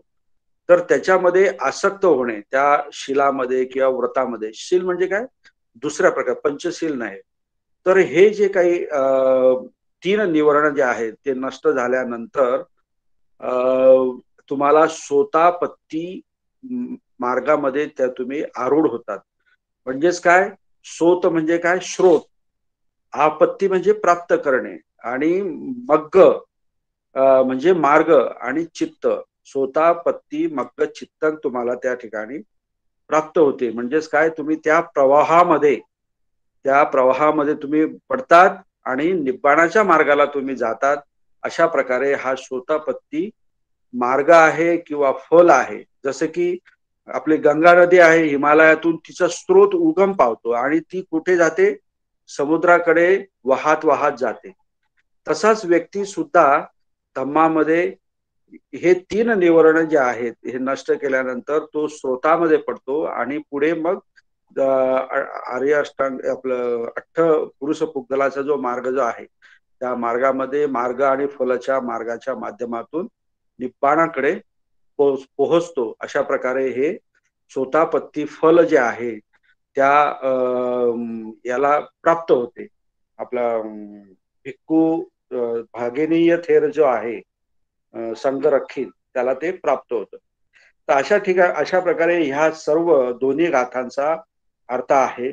आणि ह्या गाथांमध्ये विशेषतः म्हणजे हे चित्तवग्ग असल्यामुळे चित्तावरतीच भगवान बुद्धांनी या गाथांमध्ये या धम्मपदामध्ये महत्व दिलेलं आहे आणि त्या संदर्भातच आपल्याला बोललेलं आहे. तर या ठिकाणी आपण सारखं चित्त चित्त म्हणतो, तर नेमकं काय चित्त म्हणजे नेमकं काय, त्याची काही व्याख्या आहे का, हे सुद्धा आपल्याला माहित असणं आवश्यक आहे. तर चित्ताचं व्याख्या दिलेली आहे. भगवान बुद्धांनी कोणतीही गोष्ट अशी संभ्रमित ठेवलेली नाही किंवा संदिग्ध ठेवलेली नाही. तर भगवान बुद्ध म्हणतात आरम्मणं चिंतेती चित्तं द्विजानाति ती अथो. म्हणजेच काय, आरम्मणाच्या विषयी जे चिंतन करतं त्याला चित्त म्हटलं गेलेलं आहे. आणि आरम्मण म्हणजे काय, आरम्मण म्हणजे ज्या ठिकाणी तुमचं चित्त तुम्ही विचार करतात किंवा त्याच्याविषयी त्या ऑब्जेक्ट विषयी ज्यावेळेस तुम्ही ते विचार करतात त्यालाच भगवान बुद्धांनी काय म्हटलेलं आहे, चित्त म्हणतायत. या ठिकाणी जे आलंबन म्हणजे आरमण म्हणजे जिथे चित्त रमतं, ज्या ऑब्जेक्टला, ज्या विषयाला, त्याला आरमण म्हटलेलं आहे. आणि तिथं चित्त रमतं किंवा चिंतन करतं त्यालाच चित्त असं म्हटलेलं आहे. आणि हे जे चित्त जे आहे ते हे 3 प्रकारे आपल्याला आलंबन जे आहे, जे आलंबन आहे हे आपल्याला 3 प्रकारे आपण जाणू शकतो. एक संज्ञाद्वारे, एक विज्ञानाद्वारे आणि एक प्रज्ञाद्वारे. तर याच्याही डेफिनेशन्स आहेत. नंतर बाकीचे शब्दांचा चिंतेती म्हणजेच काय, विजानाती म्हणजे त्या आरंभणाविषयी तुम्ही जाणतात त्यालाच काय म्हणतो आपण, चिंतेती म्हणजे विचार करतो असं. किंवा चिंतेती एतेनती म्हणजे याद्वारे तुम्ही चिंतन करतात असाही चित्ताचा अर्थ होतो. किंवा चिंतनं चित्तांग म्हणजे जे आरंभण आहे त्याला फक्त जाणणे, यालाच आपण सुद्धा चित्त असं म्हणू शकतो. तर हे जे काही चित्ताच्या बद्दलच्या छोट्या छोट्या ज्या गोष्टी आहेत या पण आपल्याला ह्या चित्त वर्गाच्या माध्यमातून माहिती होणं अतिशय महत्वाचं आहे. नंतर चित्ताचा जो उत्पाद जो आहे, चित्त उत्पन्न होणे याच्याबद्दलही माहिती दिलेली आहे. आणि ह्या चित्ताला उत्तेजित करणाऱ्या ज्या चेतसिका आहेत त्या सुद्धा भगवान बुद्धांनी सांगितलेल्या आहेत. त्या या ठिकाणी खूप म्हणजे अतिशय डीप मध्ये जाण्यात काही अर्थ नाही, कारण हा भाग खूप मोठा आहे. तर चेतसिका सुद्धा आपल्याला त्या चित्ताला चेतित करत असतात. ह्या पण 54 प्रकारच्या आहेत, वेगवेगळ्या प्रकारच्या. तर त्या चेतसिका पण आपल्याला माहित असल्या पाहिजे. तर चेतसी भवन चेतसिक म्हणजे चित्तामध्ये उत्पन्न होणारा धर्म त्याला चेतसिका म्हटलेला आहे. काय म्हटलेलं आहे, चित्तामध्ये उत्पन्न होणारा धर्म जो आहे, धम्म जो आहे त्याला चेतसिक म्हटलेला आहे. तर अशा प्रकारे भगवान बुद्धांनी खूप छान प्रकारे व्यवस्थित सर्वांना, उपासक उपासिका, भिक्खू भिक्खुणी यांना समजेल किंवा त्यांच्या ज्या काही समस्या असतील त्या समस्येनुसार मार्गदर्शन केलेलं आहे. आणि ते मार्गदर्शन आपल्याला धम्मपद ह्या ग्रंथामध्ये आणि त्याचं आणखी जास्त जे डिटेल्स आहेत ते डिटेल्स आपल्याला धम्मपद अठ्ठकथांमध्ये आढळून येतं. तर या ठिकाणी मला असं वाटतं की आपला जो म्हणजे ठरवून दिलेला वेळ जो आहे तो वेळ इथे संपत आलेला आहे. 7:30 वाजलेले आहेत. राहुल सरांनी सांगितल्याप्रमाणे आपल्याला एक अर्धा तास प्रश्न उत्तराचा पण आपल्याला वेळ द्यायचा आहे. नंतर मिसाळकर सरांना सुद्धा काही मार्गदर्शन करायचं आहे. तर या सगळ्यांचा विचार करता या ठिकाणी ह्या 2 गाथांच्या माध्यमातून चित्ताचं महत्व जे आहे ते मी सांगण्याचा प्रयत्न केलेला आहे. मला असं वाटतं की हे सर्वांना समजलं असेल किंवा त्यांनी जाणून घेतलं असेल. त्यानुसार भगवान बुद्धांनी सांगितलेल्या नंतर दिलेल्या उपदेशानुसार चित्ताचं रक्षण करा. त्यानुसार मारबंधनातून तुम्ही मुक्त व्हा आणि स्वतःचं कल्याण करा. एवढं सांगून मी माझे या ठिकाणचे जे व्याख्यान जे आहे चित्तवर्गातील संगरक्षित भागिनीय थेर वत्थू आणि अन्यतर उत्कटित भिक्खू वत्थू याचं व्याख्यान जे आहे ते मी या ठिकाणी थांबवतो. जय भीम, जय भारत. साधू साधू साधू. खूप सुंदर, खूप सुंदर, खूप सुंदर. धन्यवाद Bhalshankar sir. Thank you sir, thank you. आपण सुंदर प्रकारे भगवंतांनी जे चित्तावर विश्लेषण केलेलं आहे त्याचा धम्मपद अट्टकथा या माध्यमातून आम्हा सर्वांना अनमोल असं मार्गदर्शन केलेलं आहे. आपल्या मार्गदर्शनातून नक्कीच मनुष्याला जीवन जगण्याची प्रेरणा, जीवन जगण्याचा आनंद आणि खऱ्या अर्थाने जीवन जगण्याची कला काय आहे ही आपल्या आजच्या ह्या व्याख्यानातून नक्कीच अवगत होईल. आपण जे चित्तेवर आणि चित्ताबद्दलची परिभाषा केली, जी आजपर्यंत आम्हापैकी बऱ्याच लोकांना त्याची कल्पना नव्हती, त्याचं विश्लेषण नव्हतं, माहीत नव्हतं, ते आपल्या आजच्या ह्या मार्गदर्शनातून आम्हाला प्राप्त झालेला आहे आणि भगवान बुद्धांनी चित्ताचं किती बारकाईने विश्लेषण केलेलं आहे याचं सुद्धा गांभीर्य आज आम्हाला आपल्या मार्गदर्शनातून मिळालेलं आहे. आपल्या मार्गदर्शनाच्या माध्यमातून खूप सुंदर प्रकारे संकेत मिळालेला आहे की माणसाला जर आनंदी आणि सुखी राहायचं असेल तर त्याने चित्ताला सावरलं पाहिजे, चित्तावर कंट्रोल ठेवला पाहिजे. आणि त्याचबरोबर आपण संपूर्ण मार्गदर्शनाच्या माध्यमातून श्रोतापन्न ही अवस्था कशा पद्धतीने माणसाला मिळू शकते, उपासकाला मिळू शकते, भिक्षूंना मिळू शकते, हे आपल्या मार्गदर्शन कळालेलं आहे. खूप सुंदर प्रकारे आपण या ठिकाणी विश्लेषण केलं. म्हणून मी धम्मसाखरच्या समूह मुंबई आणि उपस्थितांच्या वतीने मी सरांचे खूप खूप या ठिकाणी धन्यवाद व्यक्त करतो आणि मिसाळकर सरांना विनंती करतो की त्यांनी आम्हाला या ठिकाणी संबोधित करावं आणि सरांना त्यांनी जॉईन करावं. नमो बुद्धाय. भालशंकर सर, फार फार आभारी आहे तुमचा. खूप चांगलं तुम्ही या 2 गाथा समजावून सांगितल्या आपल्या श्रोत्यांना. आणि थँक्यू राहुलजी, तुम्ही पण खूप चांगलं त्याचं सारांश सांगितला. आणि मी जे श्रोते आहेत उपासक उपासिका त्यांना विनंती करतो की या गाथे संदर्भात काही प्रश्न असतील तर ते पहिले विचारा आणि ते संपले की इतर काही प्रश्न असतील धम्माच्या संदर्भात ते विचारा, म्हणजे आपण त्याच्यावर चर्चा करू शकतो. Open for discussion. नमो बुद्धाय. जय भीम सर्वांना. सर, मी डॉक्टर चित्रा म्हात्रे कल्याणहून बोलते. सर, मला विचारायचं आहे की 37 नंबरच्या गाथामध्ये जे सांगितलेलं आहे की चित्ताचं रक्षण करायला जे सांगितलेलं आहे, तर मला ते समजलं नाही. चित्ताचं रक्षण करणे म्हणजे काय आणि कशा प्रकारे करायचं? भालशंकर सर. हा मॅडम, या ठिकाणी भगवान बुद्धांनी स्पष्ट दुसऱ्या याच्यामध्ये सांगितलेलं आहे. काय सांगितलेलं आहे? राग दोष मोह बंधना, जे दुसरा जी गाथा जी आहे ना त्यामध्ये बघा तुम्ही, जी गाथा जी असेल तुमच्याकडे तर ते बघा, पहिल्या गाथेमध्ये आहे बघा, वाटल्यास कोणची पहिली गाथा? अन्यतर भिक्खू जे आहे त्यामध्ये सांगितलेलं आहे की हे चित्ताचं रक्षण जे आहे ते रक्षण तुम्ही कशा प्रकारे केलं पाहिजे, की चित्ताचं वर तुम्ही काय केला पाहिजे? संयम ठेवला पाहिजे. म्हणजे काम जे चित्त जे आहे, काम निपातिनं जे आहे ना, की जिथे तुम्हाला जिथे ते त्याला योग्य वाटतं किंवा जिथे आवड निर्माण होते त्या ठिकाणी हे चित्त काय होतं?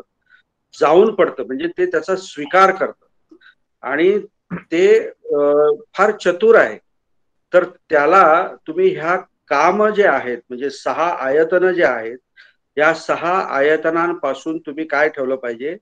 त्याला संयमित ठेवलं पाहिजे.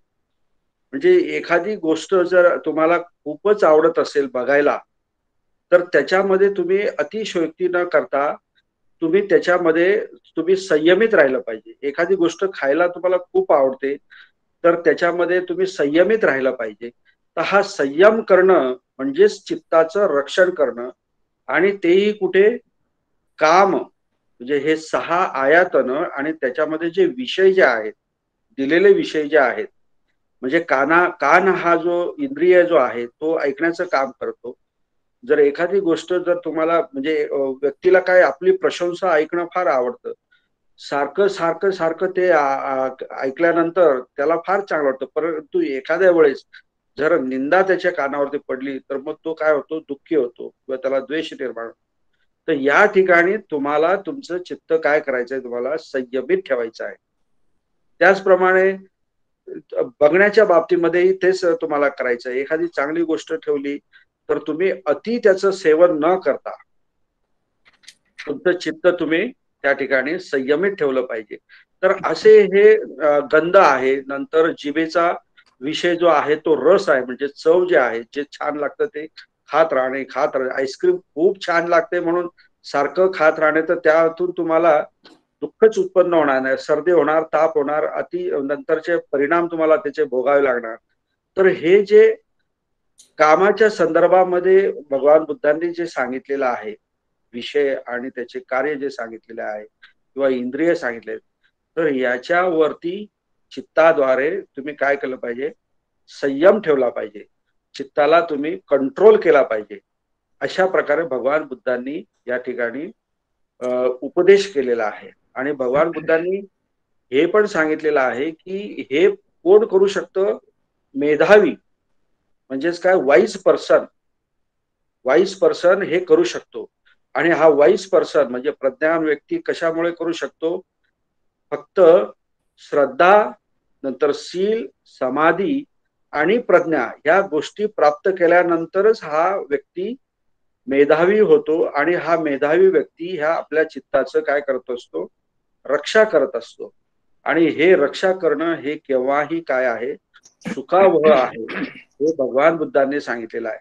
तुम्हाला चित्ताचं रक्षण करायचं असेल तर तुम्हाला शीलाचं पालन करावं लागेल, तुम्हाला धम्मावरती विश्वास उत्पन्न करावा लागेल, म्हणजे श्रद्धा उत्पन्न करावं लागेल, तुम्हाला चित्ताची एकाग्रता करावी लागेल आणि तुम्हाला प्रज्ञा प्राप्त करावं लागेल, म्हणजे जे आहे जसं आहे त्याचा तुम्हाला स्वीकार करावा लागेल, त्याच्यामध्ये कोणत्याही प्रकारची मिलावट न करता त्याचा अंगीकार करावा लागेल.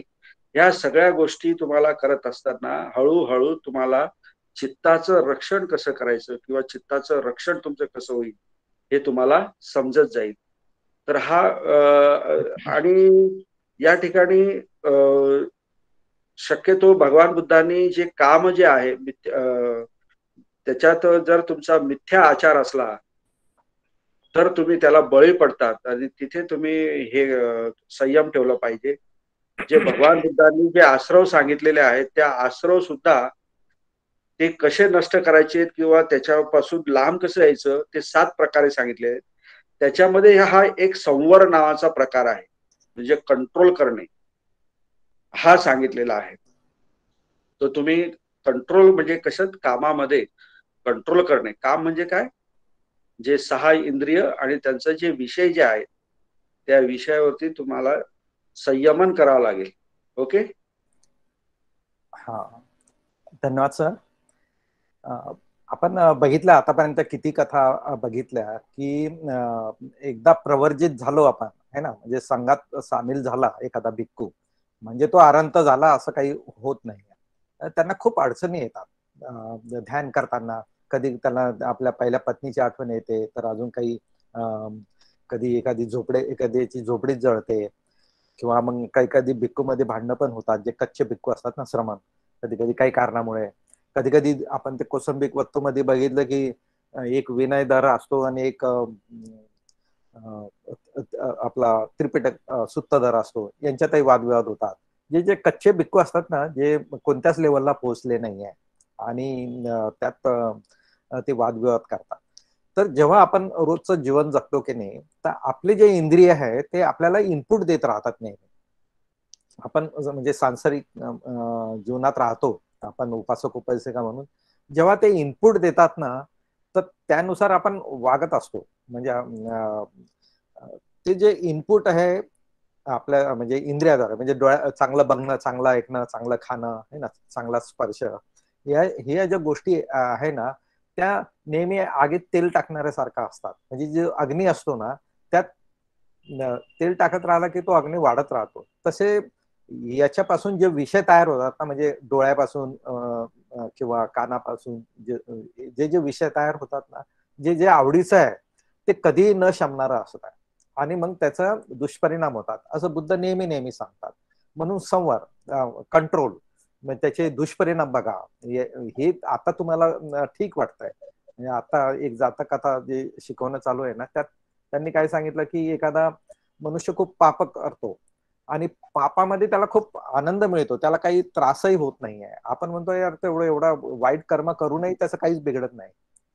तर बुद्ध म्हणतात की जोपर्यंत ते परिपक्व होत नाही, त्याचे कर्म किंवा त्याचे विपाक जोपर्यंत परिपक्व होत नाही तोपर्यंत तो त्यात आनंदी राहतो. आणि ज्या दिवशी ते अकम्म म्हणजे वाईट कर्म परिपक्व होतात त्यावेळेस मग ते सगळं म्हणजे वसुली होते किंवा त्याचे दुष्परिणाम त्याला जाणवतात.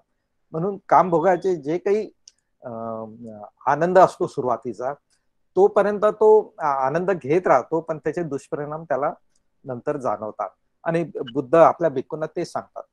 त्यांनी तर गृहत्यागच केलेला असतो, म्हणजे संपत्ती नाही, परिवार नाही, म्हणजे याच्यापासून तर दूरच झाला. आता फक्त मनालाच, चित्तालाच तुम्हाला वळण द्यायचं आहे आणि तुमच्यातले जे विकार कोणते कोणते आहेत ते हळूहळू कमी करायचे आहेत आणि त्याचे दुष्परिणाम जाणून करायचे. आणि बुद्ध नेहमी नेहमी आपल्या शिष्यांना, कोणाला घरची आठवण आली, पत्नीची आठवण आली, भोजनाची आठवण आली, संपत्तीची आठवण आली, तर त्याचं ध्यान मन लागत नव्हतं, ध्यान करू शकत नव्हता तो.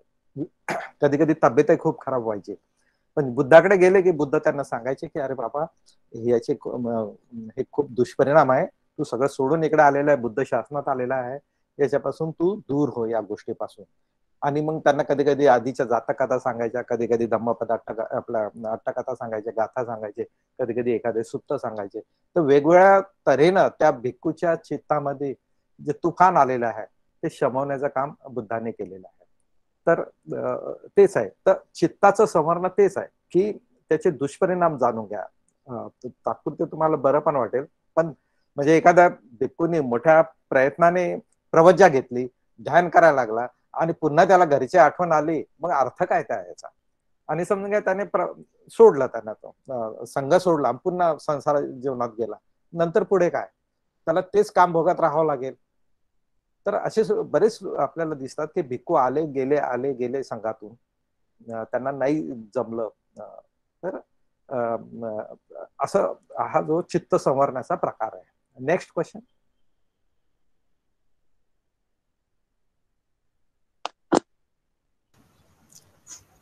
नमो बुद्धाय सर.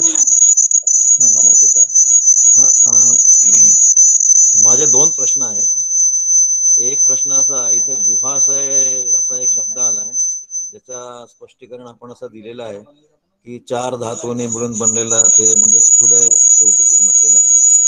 असं स्पष्टीकरण कुठल्या सुत्तात किंवा कुठे आलं असेल तर त्याचा संदर्भ मिळेल तर बरं होईल. हा एक प्रश्न.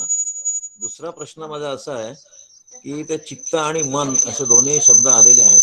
चित्त आणि मन हे एकच की काय वेगळे वेगळे? हा एक प्रश्न आहे. प्लीज. पहिला प्रश्न काय आहे? पहिला काय आहे? गुहाशय हा जो शब्द आहे, हा हा, त्याचा अर्थ काय आहे? आणि दुसरा आहे की चित्त आणि मन एकच आहे. हा हा हा. गुहाशयचं मी व्यवस्थित म्हणजे जे 4 महाभूत आणि नंतर 4 महाभूताने बनलेलं जे काही शरीर आहे, त्या शरीरामधलं जे काही हृदय आहे ते चित्ताचं आश्रयस्थान आहे, म्हणजे उगमस्थान, उत्पाद हे त्याचं उगमस्थान आहे. हे स्पष्ट अभिधम्मामध्ये चित्त उत्पाद खंड नावाचं जे चॅप्टर आहे त्यामध्ये स्पष्ट दिलेलं आहे अभिधम्मामध्ये. आणि दुसरा प्रश्न काय होता? दुसरा प्रश्न काय होता? चित्त आणि मन एकच का? हा हा. आता बघा, चित्त आणि मन हे वेगळं आहे का किंवा एकच आहे असं स्पष्टपणे याच्यामध्ये सांगितलेलं नाही. परंतु चित्त अधिक चेतसिका यांनी बनून मग नंतर मन बनतं. मन हे दोघांनी मिळून आहे. आलं लक्षात? चित्त आणि चेतसिका, किंवा चित्त हे चेतसिका शिवाय काम करू शकत नाही. आणि चित्ताचा अर्थ जे आहे तो चिंतेती या शब्दापासून हा नाम शब्द तयार झालेला आहे, चित्त. आणि मन जो आहे तो मन्यती म्हणजे मनतेती म्हणजे मनन करणे या शब्दापासून मन हा शब्द तयार झालेला आहे. आणि त्याचबरोबर बघा, जसं चित्त आणि मन हे जसे 2 शब्द सारखेच जे आहेत, त्याचबरोबर आपल्याला नाम सुद्धा शब्द सापडतो बघा. तो नाम शब्द चित्ता किंवा मनाच्या संदर्भामध्येच आपण त्याचा उपयोग करतो.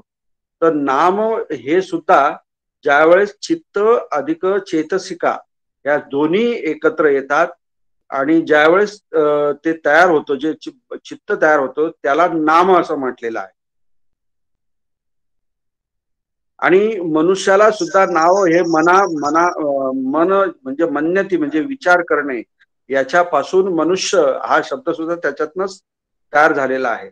मन उत्साहितं म्हणजे मनाने उत्साहित असलेला जो कोणी असतो मनुष्य, त्याला मनुष्य असं म्हटलं गेलेलं आहे. तर चित्त आणि मन यांचे जे कार्य जे आहे हे दोघांचेही सारखेच आहे. याच्यामध्ये भगवान बुद्धांनी फक्त चित्ताचं जर म्हटलं तर that is the base part, त्याच्यानंतर त्याच्यात चेतसिका ऍड होतात आणि त्यानंतर मग मनाच्या बाबतीमध्ये भगवान बुद्धांनी हे सांगितलेलं आहे. जसं की यमक वग्गामध्ये मन जे सांगितलेलं आहे बघा, आता त्यामध्ये करोती वा भासती वा, आता हे करोती किंवा भासती हे केव्हा होऊ शकतं, ज्यावेळेस चित्त अधिक चेतसिका ज्यावेळेस एकत्र काम करतील त्यावेळेसच ते हे काम होऊ शकतं. म्हणजेच चित्त आणि चेतसिकाच याचा अर्थ मन हा असा अर्थ होतो. थोडक्यात मन आणि चित्त एकच आहे, त्यात काही कन्फ्युजन नाही आहे. चित्त फक्त जास्त व्यवस्थित सांगितलेलं आहे टेक्निकल, चित्त आणि चेतसिका, माइंड अँड मेंटल फॅक्टर असं हे होत आहे. मनाला पण इंग्रजीत माइंडच म्हटलेलं आहे. तर आपली पहिली गाथा जी आहे मनोपुबंगमा, तर ती मन म्हणजे त्या चित्ताच्या संदर्भातच आहे. आधी चित्तात उत्पन्न होतंय, नंतर मग कृतीत किंवा वाक्यात येतं ते भासणं. तर थोडक्यात या स्टेजला मन आणि चित्त एकच आहे असं गृहीत धरू. पुढे अजून कोणाचा प्रश्न असेल या गाथेच्या संदर्भात तर ठीक आहे, किंवा याच्या व्यतिरिक्त जर कोणाला काही विचारायचं असेल तर ते विचारू शकता. धम्मचर्चाच्या संदर्भात 5-10 मिनिटं वेळ आहे. सिद्धार्थजी, आपला काही प्रश्न आहे का? सर, निवारण म्हणजे काय? हा, निवारण म्हणजे थोडक्यात त्याला अडथळा म्हणतो आपण, ऑब्स्टॅकल. आलं लक्षात? हे जे ऑब्स्टॅकल जे आहेत त्याला निवारण म्हटलं गेलेलं आहे.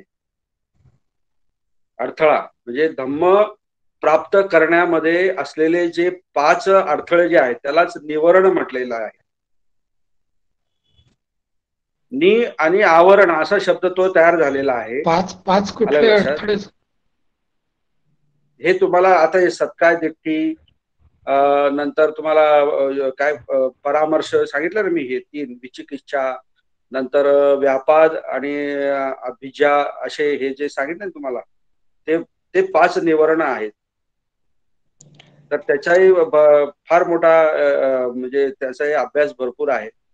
हे जोपर्यंत तुमचे नष्ट होत नाही, म्हणजे व्यापाद, नंतर थीन मिद्ध, नंतर हे विचिकिच्छा, नंतर शीलबद्ध परामर्श, आणखी काय 5वा कोणचा राहिलाय, हे जे 5 निवारण तुमचे नष्ट झाल्याशिवाय तुम्ही ह्या स्त्रोतामध्ये पडू शकत नाही, किंवा निब्बाणाच्या मार्गाला जाण्यासाठी तुम्ही तिथे एंट्री सुद्धा करू शकत नाही, प्रवेश करू शकत नाही.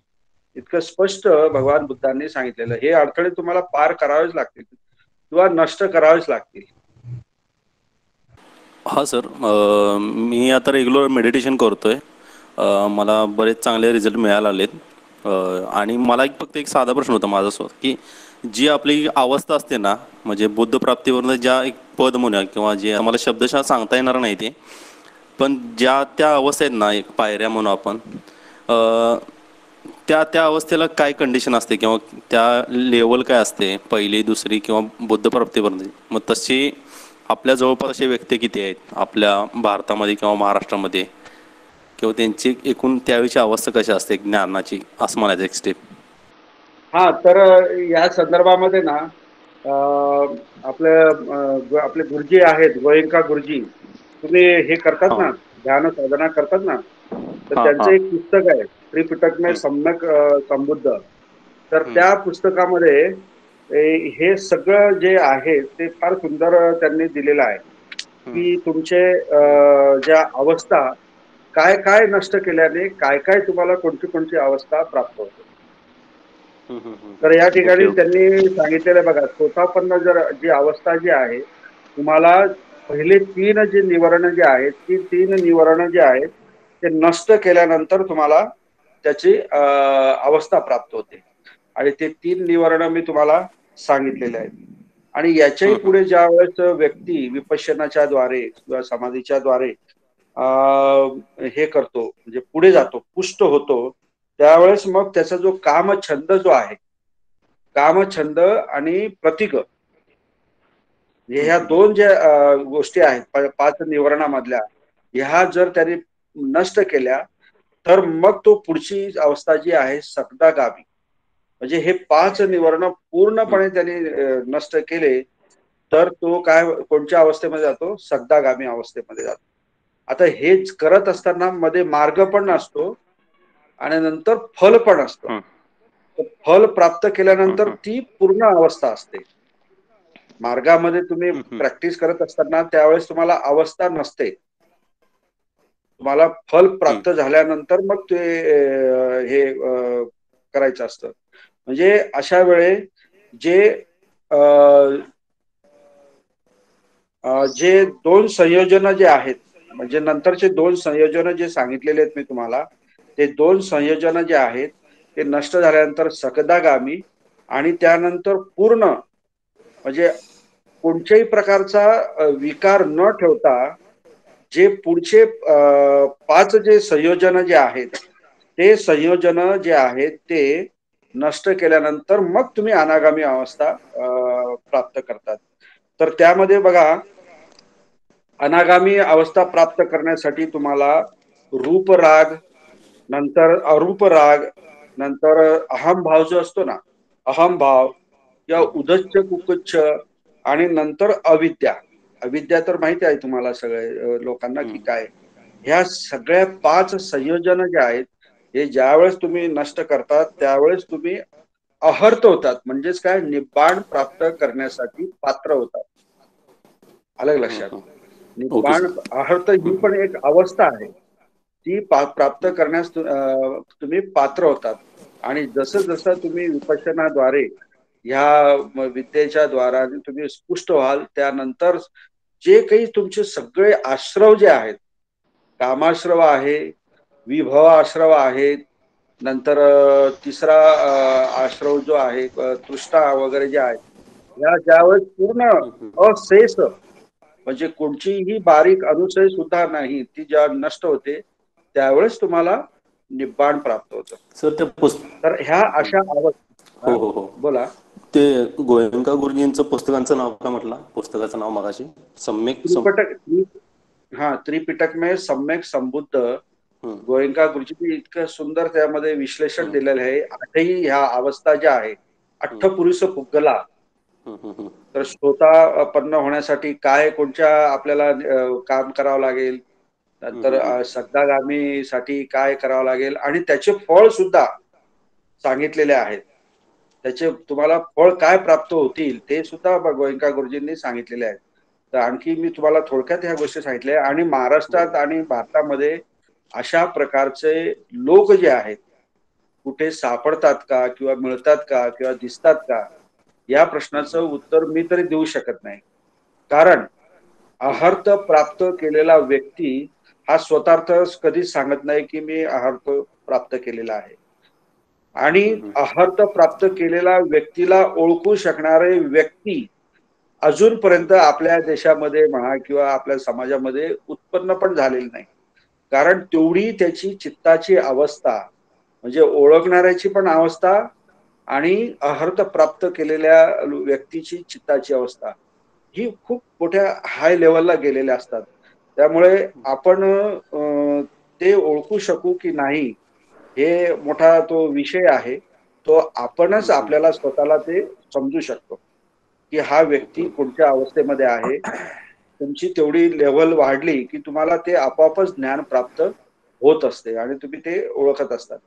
तर मी तर तेवढा सांगू मी तर तेवढा त्या लेवलला गेलेलो नाहीये, त्यामुळे मी पण काही सांगू शकत नाही किंवा भारतात किंवा महाराष्ट्रामध्ये कुठे आहे की नाही किंवा जगामध्ये कुठे आहे की नाही. बरोबर. हा आपल्या आवाक्याच्या बाहेरचा विषय आहे, कारण हा ध्यान साधनेचा विषय आहे. ठीक आहे. आणि ज्यांनी वरच्या पायऱ्या प्राप्त केलेल्या आहेत, तर ते म्हणजे आपल्याला परचित्त ज्ञान नाही आहे. पहिले आपली तर लेवल म्हणजे एकदमच म्हणजे खालची आहे, आपण कोणत्याच ठिकाणी नाही. आपण तर फक्त आता वरवरच अभ्यास करत आहे. पण जे दुसऱ्या देशातले भिक्खू आहे ना, म्हणजे आम्ही बर्माला गेलो किंवा अजून व्हिएतनाम, थायलंड, तिकडचे जे भिक्खू आहे, श्रीलंका, त्यातले काही लोक सांगतात की यांना परचित्त ज्ञान आहे त्या भिक्खूंना. तर आम्ही काही भिक्खूंना भेटलो होतो, तर त्यांना ते ज्ञान आहे असं म्हणतात, किंवा मग काही जण म्हणतात की ते अरहंत आहे असं म्हणतात. म्हणजे नुसतं म्हणतात असेच बाहेरचे म्हणतात, पण नक्की आपल्याला काहीच माहिती नाही. तो आपण तो विषय थोडासा दूरच ठेवू, कारण आपण त्याच्या आसपास कुठेच नाही आहे. पण प्युरिटी महत्वाची आहे. आपण आपली प्युरिटी जी आहे, चित्ताची शुद्धता जशी शक्य होईल तशी करत राहू आपण. तुम्ही तुमचं ध्यान समाधी बरं का मंगेशराव, हे चालू राहू द्या. तुम्ही स्वतःच्या चित्ताला चांगल्या पद्धतीने प्युरिफाय करा आणि तुम्ही त्याचा धम्माचा लाभ घ्या, हीच आमची मंगल कामना आहे. हो सर, थँक्यू सर. बुद्धाच्या टीचिंग आणि ध्यान याचा एकत्रित अभ्यास व्हायला पाहिजे. नुसतं ध्यान करूनही होत नाही आणि नुसतं बुद्धाचे टीचिंग समजूनही होत नाही. दोन्हीचा मेळ घातला म्हणजे आपण ध्यान कशासाठी करतो, ठीक आहे ना. तर धन्यवाद. खूप सुंदर प्रकारे तर मला एक विचारायचं होतं की जसं आता आपण कोणाचा मृत्यू झाला तर असं म्हटलं जातं की यांच्या अमुक अमुक व्यक्तीच्या चित्ताला सुगती प्राप्त हो वगैरे असं म्हटलं जातं. मग ते काय आहे आणि चित्त म्हणजे मरत नाही का बाबा, म्हणजे त्याला असं म्हणतात सुगती प्राप्त हो, तर शरीर मृत होतं तर चित्ता मृत नाही होत का? अच्छा, आता तुमचा हा जो प्रश्न जो आहे ना, सुगती म्हणजे त्या एखाद्या मृत व्यक्तीला सुगती प्राप्त हो, हे जे वाक्य आहे त्या वाक्यामधला सुगती म्हणजे काय हे तुम्हाला आधी कळायला पाहिजे, समजलं पाहिजे. तर सुगती, सु म्हणजे चांगली आणि गती म्हणजे डेस्टिनेशन. अलग अलग. डेस्टिनेशन म्हणजे काय, गंतव्यस्थान, म्हणजे कुठे पोहोचायचं आहे ते स्थान. म्हणजे चांगल्या ठिकाणी त्यांनी पोहोचावं किंवा चांगल्या ठिकाणी जावं असं फक्त आपण मंगल कामना करतो. आता हे चांगलं ठिकाण कोणचं, तर हे 31 लोकांमध्ये जे काही 4 अपायगती जे लोक आहेत ते सोडून, ते सोडून, इवन म्हणजे मनुष्य लोक सोडून देवलोकापासून तर लोकोत्तर जे लोक जे आहे तिथपर्यंत कोणत्याही लोकामध्ये तो उत्पन्न हो, ही मंगल कामना आपण त्या व्यक्तीबाबत करत असतो. म्हणजेच आपण काय म्हणतो, त्याने सुगती प्राप्त करावी, म्हणजे ह्या ठिकाणी त्यांनी जन्म घ्यावा, या ठिकाणी तो उत्पन्न व्हावं, अशा प्रकारची मंगल भावना जी आहे ती आपण करत असतो. दुसरा प्रश्न तुमचा, चित्त हे मरत नाही का, तर चित्त हे एनर्जी आहे, ऊर्जा आहे, ती कधी म्हणजे नष्ट होत नाही आणि क्रिएटही होत नाही. तर चित्त हे नेहमी मृत शरीर सोडून दुसऱ्या शरीराच्या शोधामध्ये असतं. तर त्याला योग्य म्हणजे त्याच्यावरती जे संस्कार जसे झालेले असतात चित्तावरती, त्याला योग्य शरीर त्याला जिथे प्राप्त होतं त्या ठिकाणी हे चित्त जाऊन बसतं किंवा वसतं. अशा प्रकारे हे चित्त जे आहे किंवा ह्या एनर्जी जे आहेत ह्या ट्रान्सफॉर्म होत असतात. अलग लक्षात, या कधी मरत नाही किंवा उत्पन्न होत नाही अशातला विषय नव्हून कॅन नॉट बी डिस्ट्रॉइड आणि कॅन नॉट बी म्हणजे काय त्याला म्हणतात क्रिएट, अशा प्रकारचं हे एक फिजिकल एनर्जी तरंग म्हणतो ना आपण, वेव्ज, या पद्धतीने हे चित्त जे आहे हे चित्त नेहमी अस्तित्वात असतं. म्हणजे ज्याच्या आधी आपल्या याच्यावर चर्चा झालेली आहे, जन्म जेव्हा आपण म्हणतो ना नवीन जन्म आहे, तर चित्तामध्ये काही शिल्लक असेल ना, काही फोर्स असेल, तर तो फोर्स तुम्हाला नवीन जन्मासाठी, नवीन भावासाठी मदत करतो. म्हणजे पण निर्वाण जेव्हा प्राप्त होत आहे, म्हणजे तुमच्या शरीरात म्हणजे चित्तामधला फोर्स म्हणजे विसतो म्हणतो आपण, डाऊन होतो, तर म्हणून तो फोर्स पुढे जात नाहीये आणि नवीन जन्म होत नाही. त्याच्यावर चर्चा झालेली आहे, पण पुन्हा कधीतरी जुने व्हिडिओ बघितले तर लक्षात येईल तुमच्या, आणि आपण पुढेही याच्यावर चर्चा करू. धन्यवाद सर. खूप सुंदर प्रकारे या ठिकाणी आपल्याला भालशंकर सर आणि मिसाळकर सर यांनी मार्गदर्शन केलेलं आहे. धन्यवाद भालशंकर सर. आज तुमच्या प्रश्नांच्या उत्तरांच्या अनुषंगाने सुगती, चित्ताला सुगती लाभो, ही सुगती म्हणजे काय हे पण चांगल्या प्रकारे आम्हाला माहिती मिळालेली आहे. आजच्या सर्व गंभीर विषयाचा प्रश्न उत्तरांचा आणि आजच्या विषयाला अनुसरून आपण खरोखर संकल्प करूया अशा पद्धतीने वाटचाल करण्याची या ठिकाणी मी आयोजकांची अनुमती घेऊन कार्यक्रमाचा समारोप या ठिकाणी करत आहे आणि कविता मॅडमना या ठिकाणी विनंती करतो आमच्या सर्वांच्या वतीने धम्मपालन गाथा त्यांनी घ्यावी आणि कार्यक्रमाचा समारोप करावा. धन्यवाद. सब पापस अकरणं कुशलस्य उपसंपदा सचित परियोदपनं एतं बुद्धान शासनं धामं चरे सुचरितं नतं दुच्चरितं चरे धम्मचारी सुखं सेति अस्मि लोके परमि च सब पापस अकरणं कुशलस उपसंपदा सचित परियोदपनं एतं बुद्धान शासनं धम्मं चरे सुचरितं नतं दुच्चरितं चरे धम्मचारी सुखं सेति अस्मि लोके परमि च